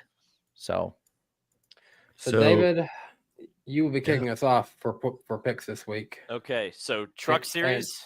We're going to go with the Truck Series win first. So, David, who do you think will win the Truck Series race? I have been scanning the entry list for a while now, and it's tough because I think there's 3 or 4 that really look good. But you know what? I'm going to take a little bit of a swing at it. I'm going to go with Rasha Caruth. Oh, whoa, that's out of left field. He's good at intermediate tracks. That is bold, though. That's bold. Well, we got to be bold. It's the Memorial Day weekend. Can't be running around in 10th. That ain't gonna get done. Chad, I think, is taking Heim time, which is also in a way kind of bold, even though he's been so good. Yep. So that go with my number 2 pick, which means I will go. Huh? No, you're up. Sorry. Okay. So they're going with Heim. So I'll take my number 1 pick, Kyle Busch. Man, he burned you this past week, didn't he? Or did he get the chat? No, he burned me, but he fooled me once. Shame on me. Fooled me twice. Well, I'm going to go with Ross Chastain in this one. He's always pretty solid when he comes back down here. And I think that, honestly, the only one that I thought was better than him as a pick was Heim. Dang, that's surprising. I guess I got to take Lane Riggs. He makes people mad, might wreck in the process, but I know he'll be up front. Lane Riggs was my number 3 in case David had took Kyle Busch. I want to see Lane Riggs go head to head with Ross Chastain. That will be a hell of a fun finish. Fire meets fire. What's next? Xfinity race? Xfinity race. David, who do you think will win the Xfinity race this weekend? I'm going to take the comeback kid, Connor Zilisch. Ooh. Okay. That's cool. Chat, who do you want to go with for the Xfinity series? I have a feeling I know who they're going with. I think so too. Shocking. Oh. Yep. They're taking. They took Catherine Legg. No, they didn't. Oh, sorry. Is she in the field this weekend? She is. Yeah. They're taking Eric Almirola. I'm kidding. No, they got Allgaier in the 7s. Shocking. They cannot take Eric Almirola because he's not racing this weekend. I know. And I have the 19 on my list, though. They've left some heavy hitters on the board for us, though. Danny, who do you got? Yeah, I have 19 on my list, too. I'm going to Chase Briscoe. Damn it. That was who I was hoping was going to fall to me. Yeah, that was my number 1 pick. I'll go with the car that won here last year. Let's go William Byron. Oh, you're going to make me do it, aren't you? Oh, God. Yes, I am. I know you're going to pick. Shit. Give me Austin Dillon. All right, fine. He's won the 600. I would have gone with the other Austin, honestly. Nah. Do they have a restrictor plate on the car? I don't think so. I had Austin Hill as my number 2 pick. He's not going to crash out again this year? No, I like Austin Dillon. Austin Dillon's an Xfinity champion, a 600 winner. I think he's going to surprise some people. All right. What's next? Cup suck pick? Cup suck. Yeah. Oh, okay. Who's going to suck in the cup race, David? Oh, no. Don't make me say this. I guess I'll say it. Austin Cindric. Oh, no, that's nasty work. That's tough. I'm sorry, Austin. You are. I can see Tim tweeting about it as we speak. Yeah, you know what's funny is when people get in trouble. Draft. That's a common theme in Penske. When they get in trouble, they nervous tweet. They just do that. That's a thing. Chat is taking SVG. Dang. Okay. Oh man, the They get on SVG hate's me. been crazy. They get on me for layups. Danny, who's your pick? Austin Dillon. Man. Brad Keselowski is gonna suck in this race. Dang, that was gonna be mine. Poor guy just cannot catch a break. Can't even make his own breaks at this point. So I'll steal that one as well. All right. Dark horse. Cup underdog. David, who's a good one to keep a close eye on? Oh man, who's an underdog? Let's go with. You know what? I'm gonna go way underdog.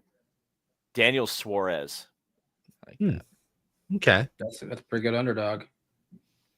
Chat looks like they are going Carson Hocevar. I think. Hocevar. Yeah, that's a realistic underdog that could shock the world and win. I mean, I guess Suarez could too, but Hocevar would be first career win.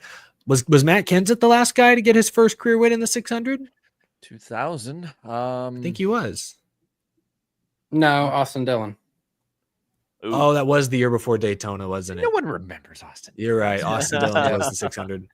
This is and then there was David Rudiman, technically. Oh, shoot. And Casey Mears. Never mind. I'm an idiot. Yeah. There's been a lot. man. I just wanted to mention Matt Kenseth. After Kenseth, winning the 600 is not indicative of a good career. No, yeah, well.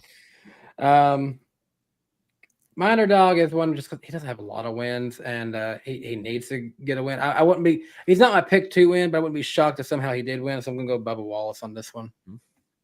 Good Oh boy. man, from Sesame Street to possible victory lane. He's been up and down. He's not as far down as he was before, so I think I have a little more credence to this pick.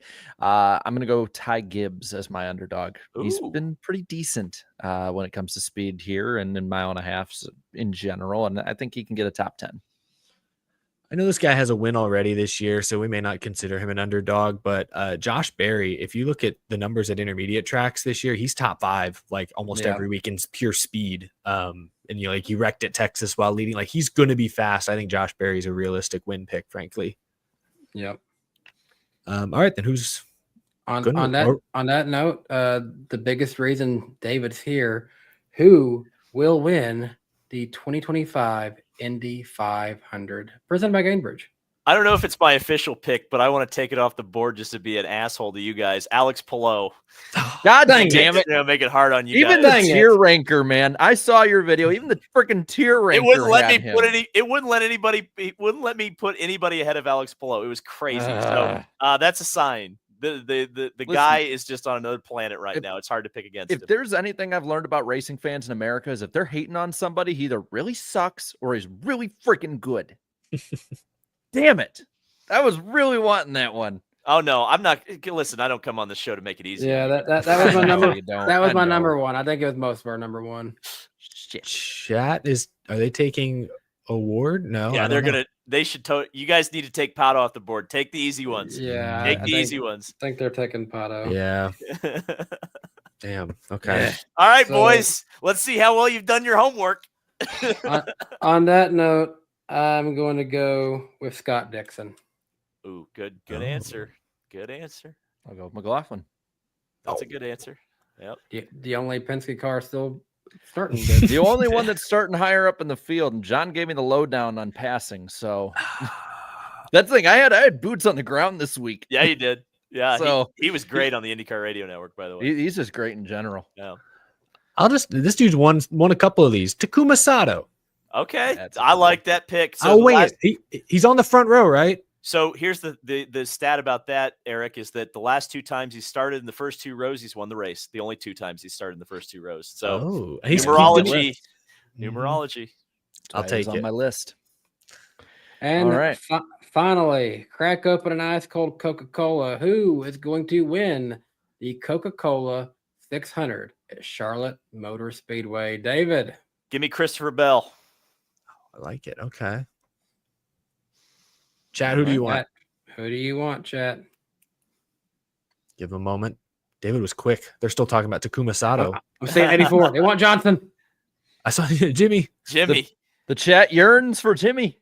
Actually, I think they're gonna take. They're kind of all over the place. I'm seeing it split between Larson and Blaney and Byron. That's who I'm seeing the most of too. Actually, I'm seeing more. I'm seeing more Blaney and Larson. So let's do those two. Poll Popularity 5, contest. 12, and start poll. Give him a few seconds. Make your vote quickly. Quick, chat. Quicker. Hurry. I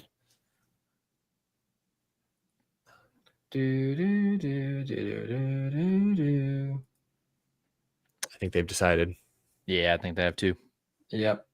They don't like the confidence of Larson getting back and making it happen.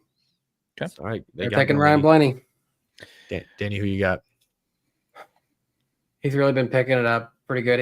A few moments didn't go his way when he had honestly pretty quick cars. And I think last week showed a lot of what he can do. And he's had race winning speed before in this race. It just didn't happen. But I'm going to do it. Let's go, Alex Bowman.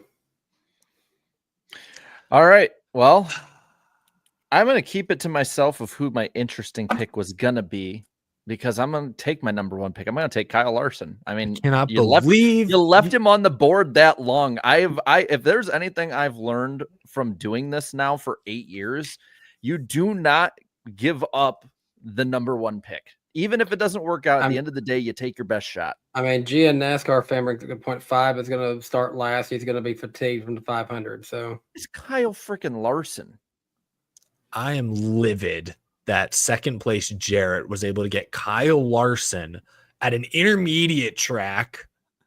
I got Kyle Larson. I got William Byron. I got Chastain for my NASCAR picks. I think I'm pretty good. Yeah, crazy stat, by the way. Larson has led more laps this year at intermediate tracks than anyone else has led at all tracks all year. That is unfortunate. I don't care if he might be starting last. Like that's a good pick. All right, then I'll take Tyler Reddick. Been in a slump, but he's had some speed at 1.5 miles, so I'll go with Reddick. Can I share who my number 2 pick was? yeah, No. Sure. Because I swore I thought this was the guy I was going to wow everyone with since I thought Larson would be taken. I was going to pick Josh Berry. I almost picked him too, but I used him as my underdog, so I couldn't. So my top 3, since I only had the right 3, I had Alex Bowman number 1 because I've been liking his speed as of late. But my second was William Byron. My third was Tyler Reddick.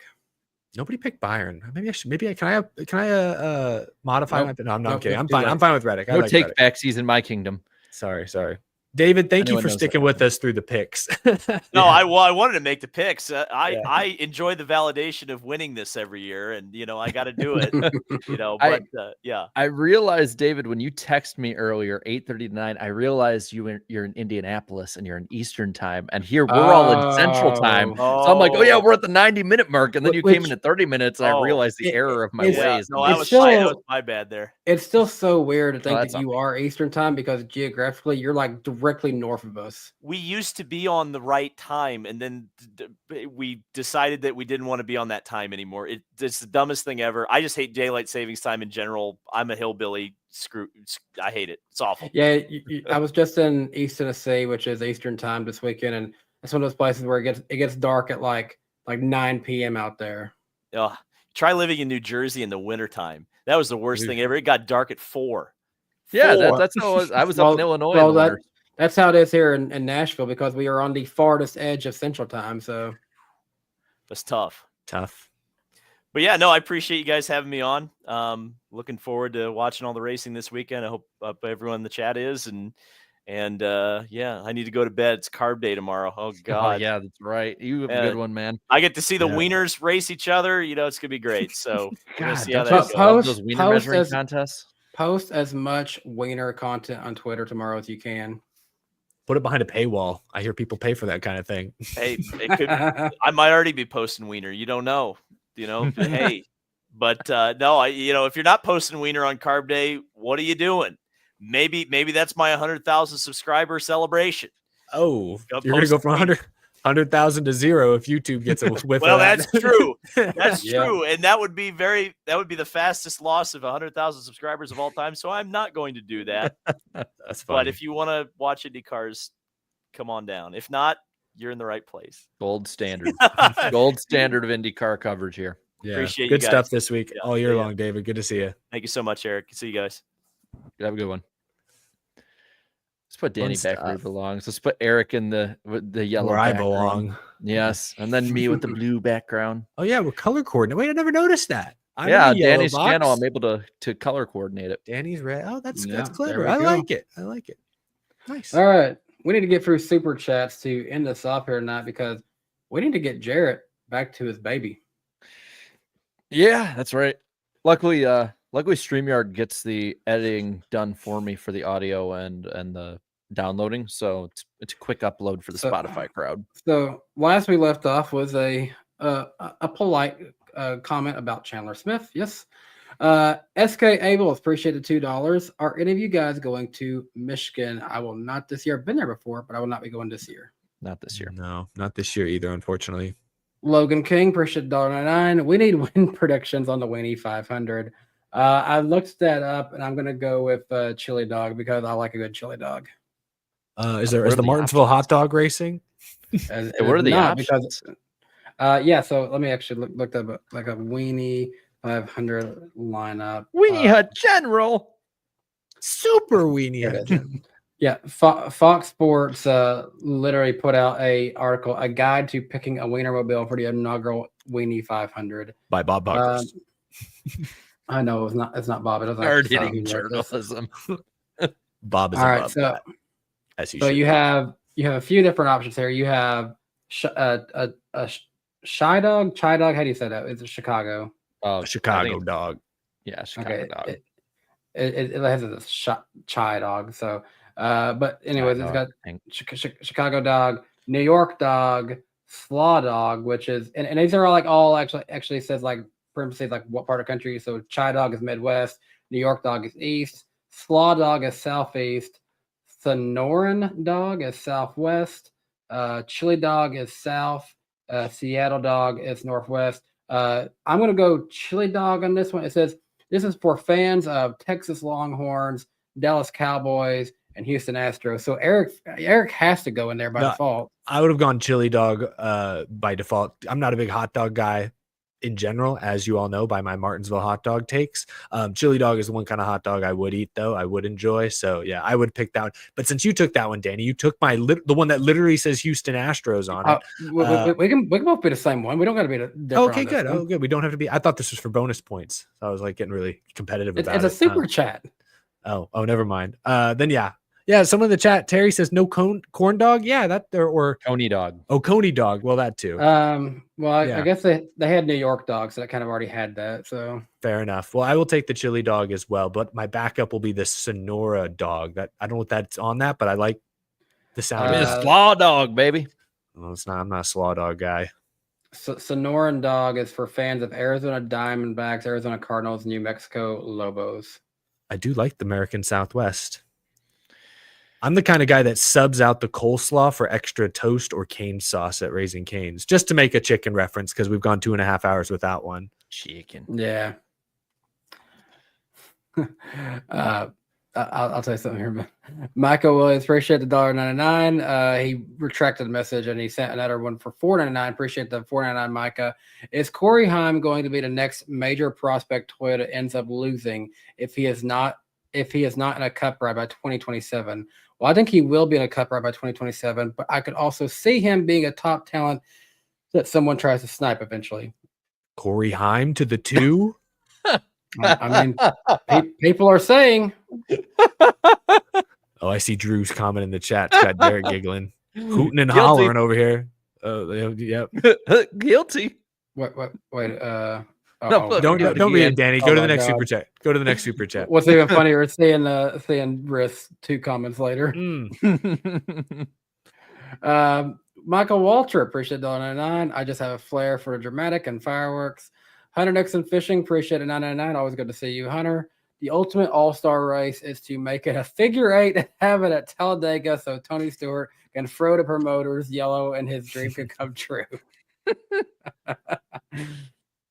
And then this one, the big one from earlier, Justin Drake again. Appreciate the very generous $199.99, a 200 bomb dropped on us by Justin. Really appreciate that, Justin. He said earlier he's on vacation after end of his semester, so have a good vacation, Justin, and we will see you next week for the in-person show, hopefully. Gavin Adcock, appreciate the $5. Michael Waltrip, it's the worst flag man in NASCAR, period. Clint Boyer. That's funny. Rowdy 8 Diecast, appreciate the $5. One of the best weekends of the racing year coming up. I'll be watching all 3 Sunday. Y'all enjoy the racing, and congrats, Jarrett, on the Ice Cube, and David for 100,000 subscribers. Thank you. Andrew Winslow, appreciate you being a member of the NWP Superfans for 2 months. Todd Harris to the Fox booth. David would love it. Sean Trailer, appreciate $1.99. I'm here to get my Indy 500 betting card from David. Well, he says go with Alex Below, basically. So, what are the odds? He's got to be among the favorite. He's never won the 500 though, has he? Don't think so. I don't think he has. But I know he's won basically everything else lately. This could be his year, honestly. Yeah. Will Griffin, appreciate it. Then again, we could see Joseph Newgarden come to the very back and still win it too. So you never know what's going to happen.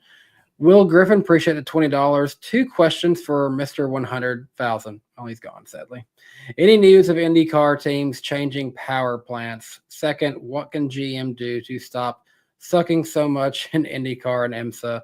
Penske has to help Pocono get upgrades and go back ASAP. They need a jetter badly. Well, I'm sorry, Will, that David is already gone, unfortunately. We'd love to see more ovals on the IndyCar schedule. I don't know about Pocono, because I know there've been some rocky memories there, but yeah. But I would love to see. I think we would all love to see more ovals on the schedule. I think even David would probably agree with that. Oh yeah. But Will, we do appreciate your support as always, my friend. Alex, appreciate it, $2. Crazy, the 60s are the neighborhood of 60 years. I don't know what that means. They were at 60 years ago now, is what they're saying. Oh, right? okay. I think. Yeah, I think so. Indy Carson 2025, appreciate the $4.99 from you. Hey guys, David Land, good job on 100,000 YouTube subscribers. Iceberg, congrats on your next child life chapter. Thank you. I appreciate it. And Riz sent me some pictures from yesterday. So, oh wow. Andrew Winslow, appreciate the $5 from you.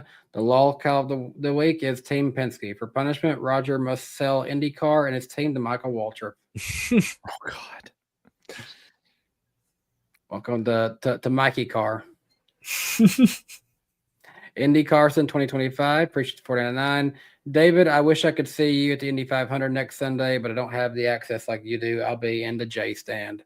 I don't know if they do any kind of tweet ups or anything like that, but maybe David will still be seen somehow somewhere. Keep an eye on David's social in case he might do something last minute. I know he likes to sit in the stands during some of the different sessions and stuff during the week. I don't know about day of. He's probably doing work in the infield, but I don't know. Keep an eye out. Martin Ford, appreciate it, $2 from you. Indy professional football team, bud. Okay. Go Colts, I guess. Bailey Reichert, appreciate the $4.99. Lane Riggs is learning from 2022. Chase Briscoe wrecking in the lead all the time. He did have a rough run there, didn't he? The spin at the dirt race, was it? It was in the 600, right? Briscoe spun out going for it. Yeah. Yeah. Indy Carson 2025, appreciate the $4.99. Hey, David and guys, IndyCar is my old school NASCAR points. Dixon is better than Larson. Palou is better than Allgaier, and Newgarden is better than Heim. Well, I would hope. Okay, I'll give you Newgarden over Heim. Yeah, and even was it Dixon over Allgaier, or who did they say over Allgaier? Dixon over Larson, Palou over Allgaier. Well, Dixon has won like 6 championships, right? Yeah. No. Alexander Stegall, appreciate the $4.99. I know he's been struggling at Indy, but I'm still a believer that Larson will # sweep the double. That would be nuts if he does. I think he should be hoping he just gets a do to double, honestly. Indy Carson 2025, you've been very generous, man. Appreciate another $4.99 from you. Honestly, I went to the one Coke 600 in 2014 and never returned. I don't care how good the racing is, too long and too late compared to the historic Indy 500. I can kind of see what you mean. I've only been to the 2018 Coke 600, never been to another one since then. That's not an unfair argument to be said. It is really long. It's kind of one of those races much better and easier to watch it on TV, I feel. West Virginia, appreciate the 1999. Hey guys, been a great week for me, but first congratulations, Jarrett and David, both big milestones. Just graduated from college today, and now I'm just hoping for a Dixon Bowman sweep of the weekend to cap off this great week. Well, me too, West Virginia, because I picked Scott Dixon and Alex Bowman. You guys are on the same wavelength. So I hope for your sake that you get your graduation wish. And thank you for happy graduation. Yeah, happy graduation. Yes, happy graduation. That's awesome. And West Virginia for another $4.99. Both from Michigan, both dorky, both aggressive. My God, Brad is just older Carson Hocevar. Well, maybe. Wait, he's on to something. Have we ever seen them in the same room together? Need to get him DNA tested stat. We know who the next driver to 2 is, folks. Carson Hocevar bringing back Miller Lite to the 2. AC18, appreciate the 499. Chase Elliott has 19 career wins. I'm not sure he finishes with 25 career wins. He just seems like a top 10 driver now. I mean, I guess at one point people could have said something like that about Dale Jr.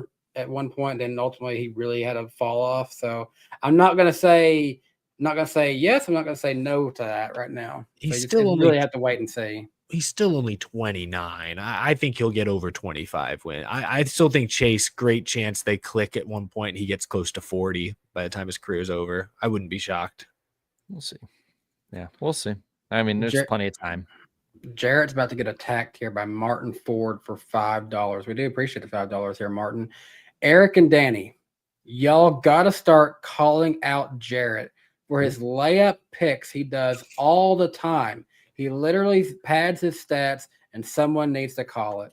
Oh, damn. You're Wow. taking shit way too seriously. But I like it. I mean, well, we'll see. I didn't think your I said predictions that were Wilkesboro layups. would end up getting a points race in 26. They forced it, but at the same time, That's a little bit. I don't want to say it's a layup. That feels 50-50 to me, though. a closer finish mean- than 1/100th of a second this year.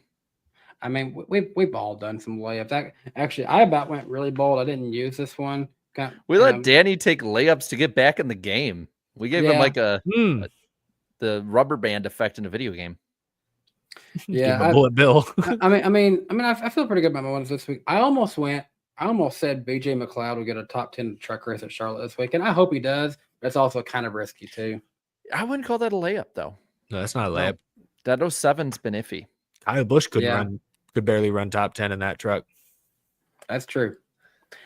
Let's see. Napa Racing fan 927, appreciate $2. Welcome back, Carnival. We missed you. It's true. Spencer Purcell, appreciate being a member of Danny B Superfans for 47 months.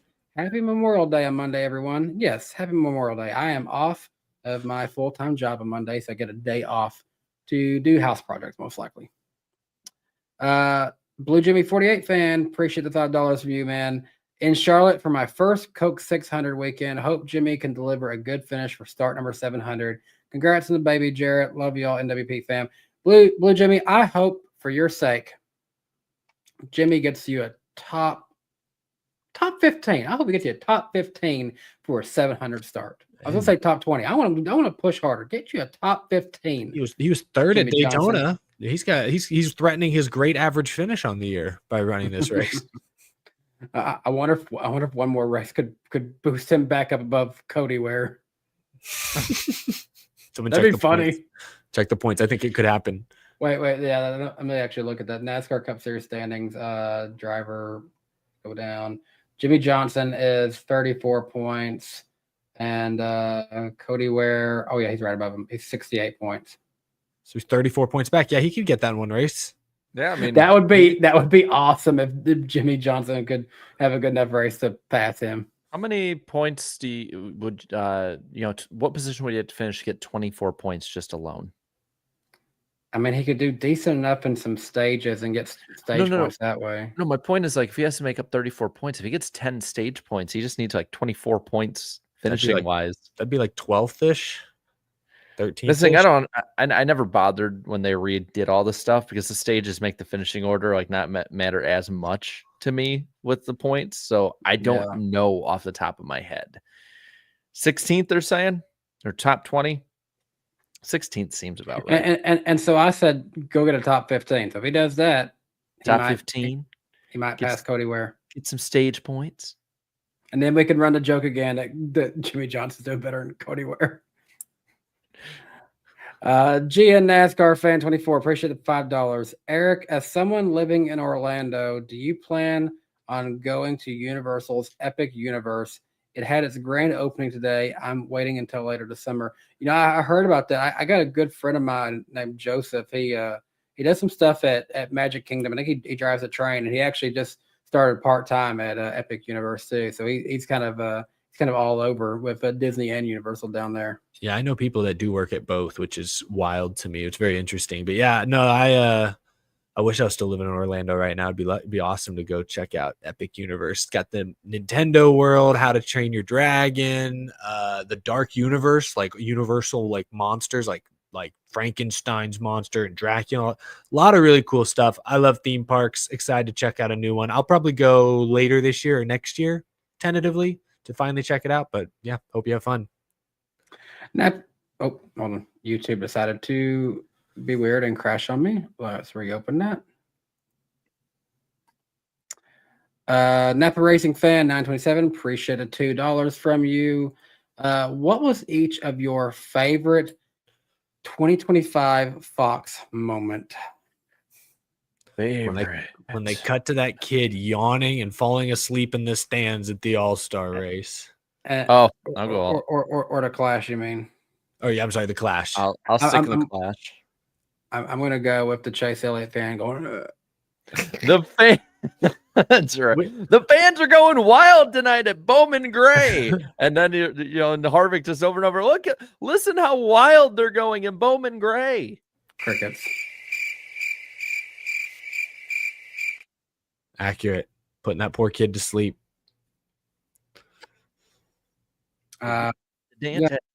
Honestly, I don't remember too much more good moments, sadly. What? You didn't like going to commercial between 9 and 5 laps to go at Talladega? Or cutting Larry Mack off with strategy to show a 1 minute pre-cut big one compilation that I could have never happened? That I could have seen better done on any of the compilation channels on here? Or even TikTok probably has something good. Alex, appreciate the $5. Have there been any indications that this could be it for Jimmy? If so, it's been a hell of a run. I mean, he's definitely suggested they're going to scale back the 84. I mean, he's only run these 2 races this year. 700 for a 7-time champ would be a hell of a nice alliteration number-wise. It's a lot of good number 7s in there. Yeah, could be. I don't know if he has any interest in it, but I'd kind of like to see him do what Dale Jr. is doing now. Dale Jr. is seemingly done of NASCAR, but he keeps hopping into the Cars tour. I wouldn't mind if we saw, him just suddenly decide to start hopping in some Cars tour races. Even that'd be cool. Good. I do feel like Jimmy has been doing a lot of media. I've seen him on a lot of podcasts, doing a lot of interviews. He's definitely very involved on the NASCAR side. He turns 50 later this year, so this could theoretically be his last race. How many 600s did he win? I mean, he's got to have close to the record for Coke 6. He has to be among the all-time leaders in 600 wins. I mean, the damn place was called Lowe's Motor Speedway back in the day. That is just a coincidence, I guess. But Jimmy built. Yeah, so this could be the last one. Only 4? I swear he had like 6. Okay, but still, that's a lot of Coke 600s. But that's it for the Super Chats. That'll do it for this week. Hey. Appreciate everyone for your support this week. You guys have been very generous, as always. Always love seeing you guys each and every week. We will be back next week. Real quick. Huh? Yeah. Bob Pockers just tweeted out Australian Supercars driver Jack Perkins will make his Xfinity debut for Joe Gibbs Racing's 19 car in the August race at Portland. All right, well, there you go. It's probably because it's the shortest flight from Australia to the States. Yeah, that's true. I don't know if you're flying that far. What's a couple more hours, I guess. Well, that's fine. Okay. But anyways, we will be back next week together in person on Eric's channel at 8 p.m. Eastern time. Very excited. Hopefully our technology doesn't fail us. Yeah, I've noticed so far tonight, I've been seeing like choppy on my end. So I'm like, Eesh. Yeah, it has Can't moments. It has moments on my end too. This- and Next week, if one of these guys says something silly, I can punch him, and they can punch me. We should, guys. We should like choreograph like a fight. Yeah, let's just fight. Let's just have a fight. Hey, you come to my house. It's 3v1 versus, unless you two team up. 3v. The baby's gonna start throwing punches. I mean, I'm gonna be on Eric's team. He's got the height. He's got the reach advantage. Bam, bam, bam, bam. My team has the cuteness factor. That's true. You distract us with baby, and then baby and puppy, and you have that is rough. Danny, you got to bring Claudia. I'm bringing Claudia, and Shugs is gonna sneak in for the attack. Oh, Shugs won't be fazed by the cuteness. I can show you the new pet pumpkin seed I have. All right, this will not be a civil show next week, so you better tune in. I'm going to bring fishing lures and catch that pumpkin seed. We're going to go all out, verbally and physically, and emotionally. Yes, this is going to be a traumatic show. Frankly, I don't know if it's safe for the air, but be there or be square. All right, sounds good. Shape shifts into a square. How's that for a teaser?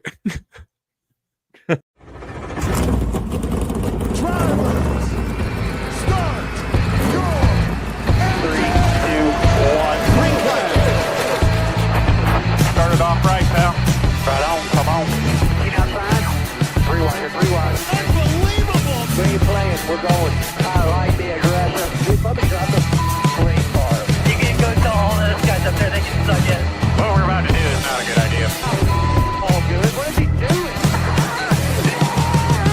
You gotta be kidding me.